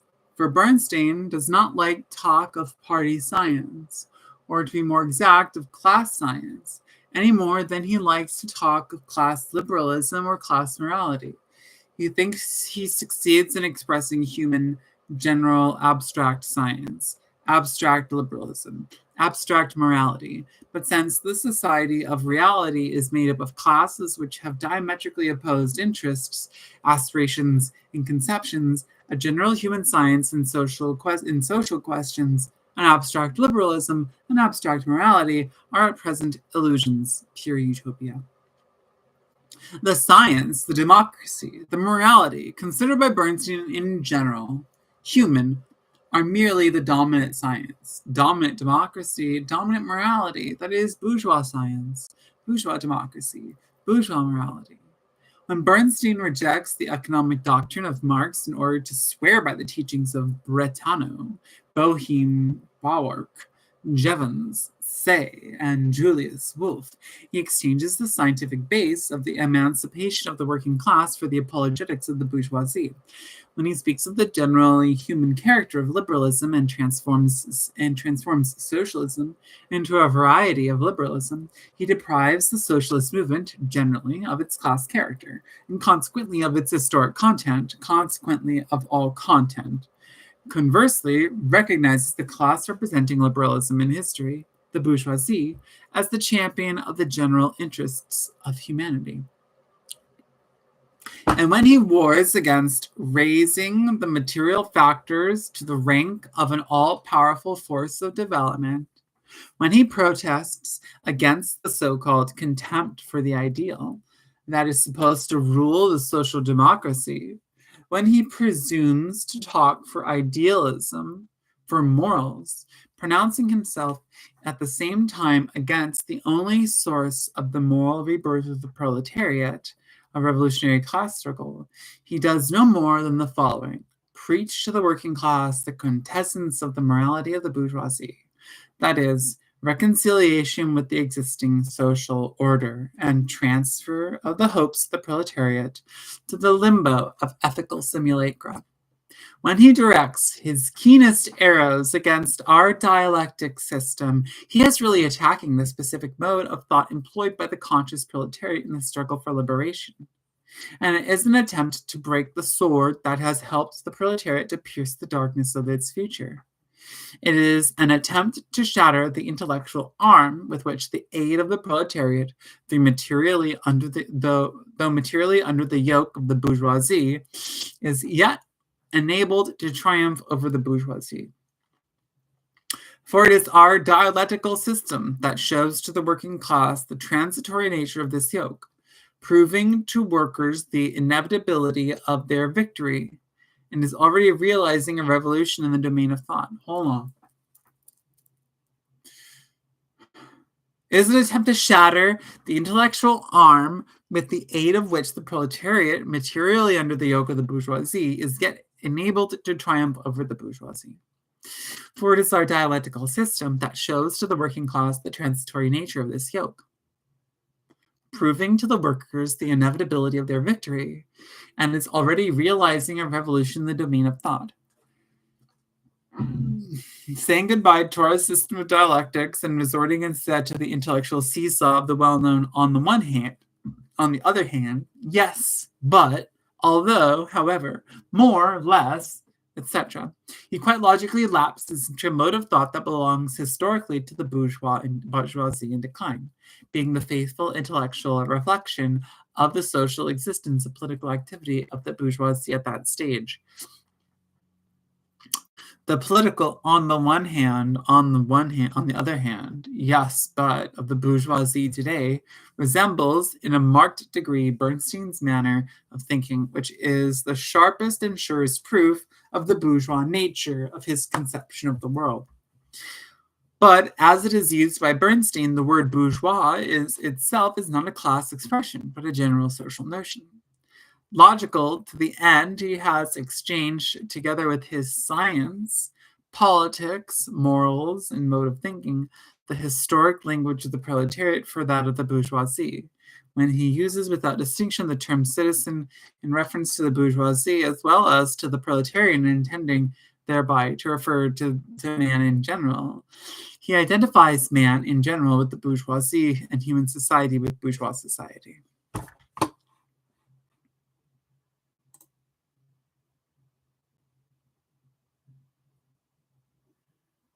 Last chapter, and then we're done.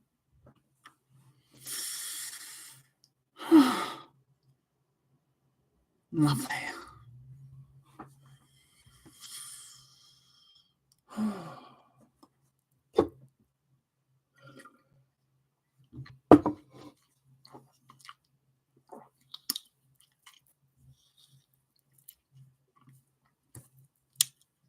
All right.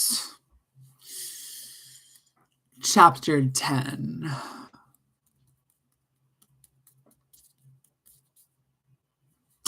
Bernstein's Opportunism and Theory in Practice.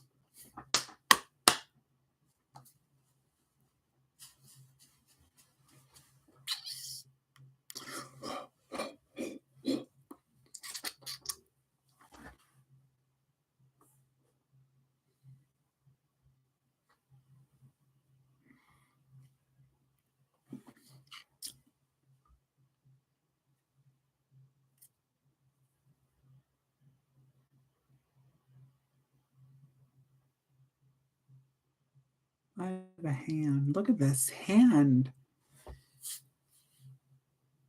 It's so hand-like. It's actually not a hand. It's an animatronic. It's a robot hand. Just joking. Of course.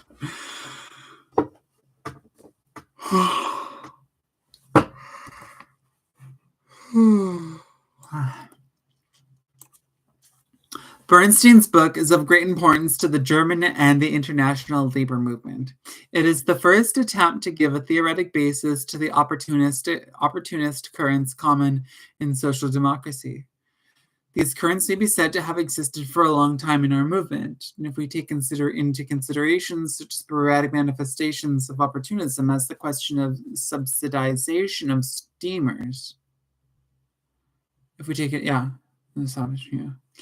but it is only since about 1890 that with the suppression of the anti-socialist laws that we have had a trend of opportunism of clearly defined character. Vollmer's state socialism, the vote of the Bavarian budget, the agrarian socialism of South Germany, Hein's policy of compensation, Schippel's stand on tariffs and militarism are the high points of the development of our opportunist practice. High points in the development of our opportunist practice. What appears to characterize this practice above all? A certain hostility to theory. This is quite natural, for our theory, that is, the principles of scientific socialism, impose clearly marked limitations to practical activity, insofar as it concerns the aims of this activity, the means used to attaining these aims, and the method employed in this activity. It is quite natural for people who run after immediate practical results to want to free themselves from such limitations to render their practice independent of our theory. However, this outlook is refuted by every attempt to apply it in reality. State socialism, agrarian socialism, the policy of compensation, the question of the army, all constitute defeats of our opportunism. It is clear that if this current is to maintain itself, it must try to destroy the principles of our theory and elaborate a theory of its own. Bernstein's book is precisely an effort in that direction. That is why at Stuttgart, all the opportunist elements in our party immediately grouped themselves around Bernstein's banner. If the opportunist currents in the practical activity of our party are an entirely natural phenomena, which can be explained in the light of the special conditions of our activity and its development, Bernstein's theory is no less natural, an attempt to group these currents into a general theoretic expression, an attempt to elaborate its own theoretic conditions, and the break with scientific socialism.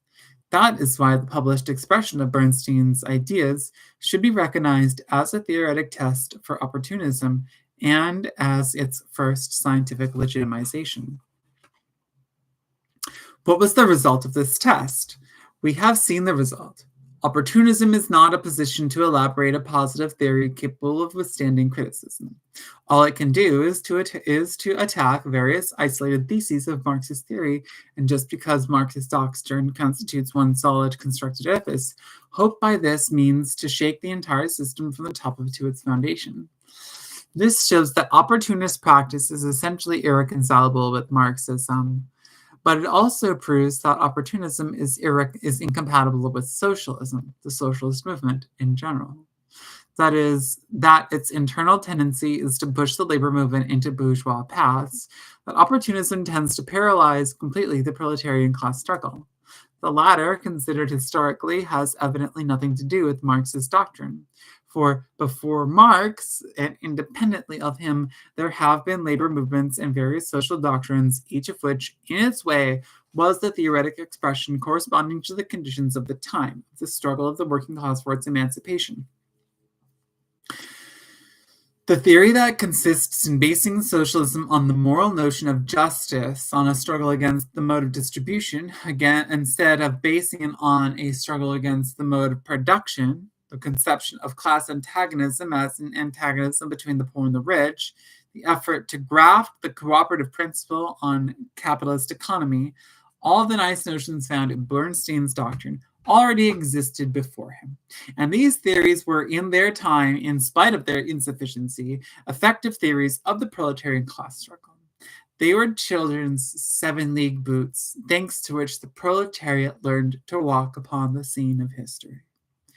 But after the development of the class struggle and its reflex in the social conditions that led to the abandonment of these theories and to the elaboration of the principles of scientific socialism, there could be no socialism, at least in Germany, outside of Marxist socialism, and there could be no socialist class struggle outside of the socialist democracy. From then on, socialism and Marxism, the proletarian struggle for emancipation, and the social democracy were identical. That is why the return to pre-Marxist socialist theories no longer signify today a return to the 7-league boots of the childhood of the proletariat, but a return to the puny worn-out slippers of the bourgeoisie. Bernstein's theory was the first, and at the same time the last, attempt to give the theoretic base to opportunism. It is the last because in Bernstein's system, opportunism has gone. Negatively, through its renunciation of scientific socialism. Positively, through its marshalling of every bit of theoretic confusion possible, as far as it can. In Bernstein's book, Opportunism has crowned its theoretic development, just as it completed its practical development in the position taken by Schiphol on the question of militarism, and has reached its ultimate conclusion. Marxist doctrine can not only refute opportunism theoretically, can also explain opportunism as a historic phenomena in the development of the party. The forward march of the proletariat on a world historic scale to its final victory is not indeed so simple a thing. The peculiar character of this movement resides precisely in the fact that here, for the first time in history, the popular masses themselves, in opposition to the ruling classes, are to impose their will, but they must effect this outside of the present society, beyond the existing society. This will the masses can only form in a constant struggle against the existing order. The union of the broad popular masses with an aim reaching beyond the existing social order. The union of the daily struggle with the great world transformation. That is the task of the social democratic movement, which must logically grope on its road of development between the following rocks. Abandoning the mass character of the party, or abandoning its final aim, falling into bourgeois reformism, or into sectarianism, anarchism, or opportunism. In its theoretic arsenal, Marxist doctrine furnished, more than half a century ago, arms that are effective against both of these two extremes. But because our movement is a mass movement, and because the dangers menacing it are not from the human brain, but from social conditions, Marxist doctrine could not assure us in advance and once and for always against the anarchist opportunist tendencies. The latter can be overcome only as we pass from the domain of theory to the domain of practice, but only with the help of the arms furnished us by Marx.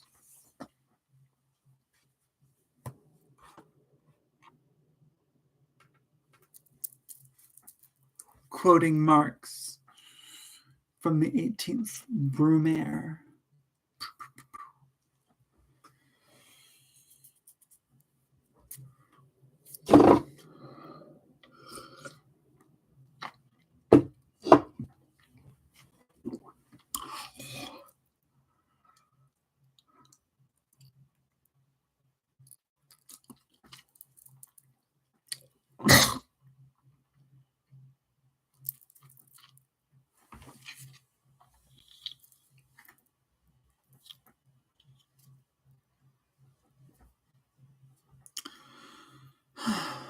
Bourgeois revolutions, wrote Marx a half-century ago, like those of the 18th century, rush onward rapidly from succession to succession. Their stage effects outbid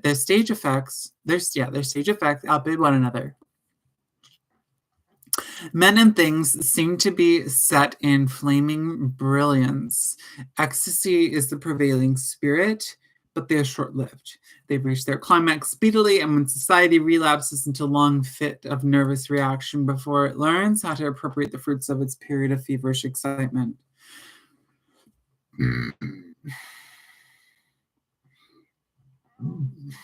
Proletarian revolutions, on the contrary, such as those of the 19th century, criticize themselves constantly interrupt themselves in their own course, come back to what seems to have been accomplished in order to start anew, scoring with cruel thoroughness the half-measures, weakness, and meanness of their first attempts, seem to throw down their adversary only to enable him to draw fresh strength from the earth again and again to rise up against them in more gigantic stature.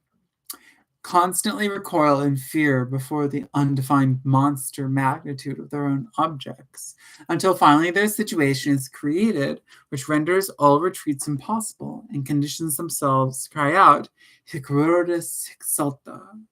Here is the rose, and here we must dance.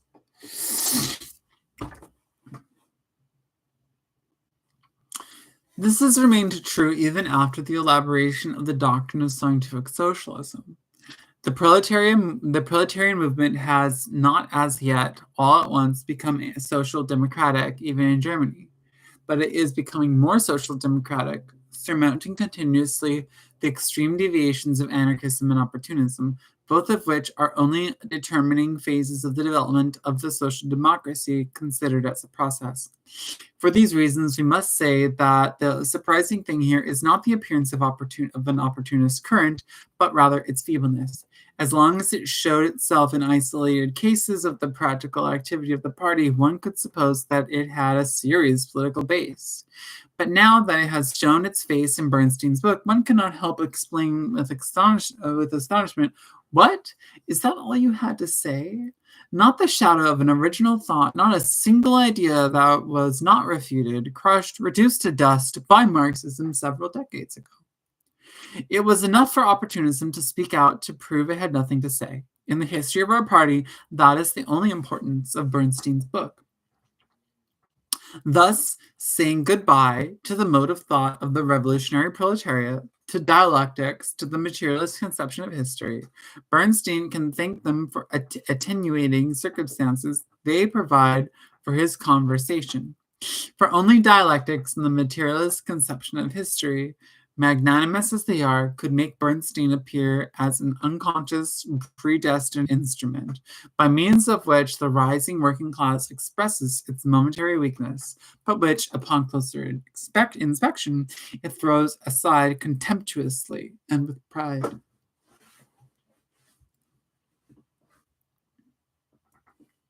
For only dialectics and the materialist conception of history, magnanimous as they are, could make Bernstein appear as an unconscious, predestined instrument, by means of which the rising working class expresses its momentary weakness, but which, upon closer inspection, it throws aside contemptuously and with pride. All right. We've done it. We have finished Rosa Luxemburg's Reform and Revolution, a book I have known about for years and never read. And now I have. How cool is that? How cool is that? That's cool. That's cool. Oh, man. I mean, it's really just an essay, but it's kind of like a book. Anyway, we're done here. If anyone saw this, cool. If anyone watches this, cool. If not, preferably you don't, then you're not really missing anything. Go read it yourself. put a link. I put the HTML link in the description. Unfortunately, however, you cannot click it because I have not yet been verified. If at some point I do get verified, I will make it a real link that you can click. All right, then. Bye.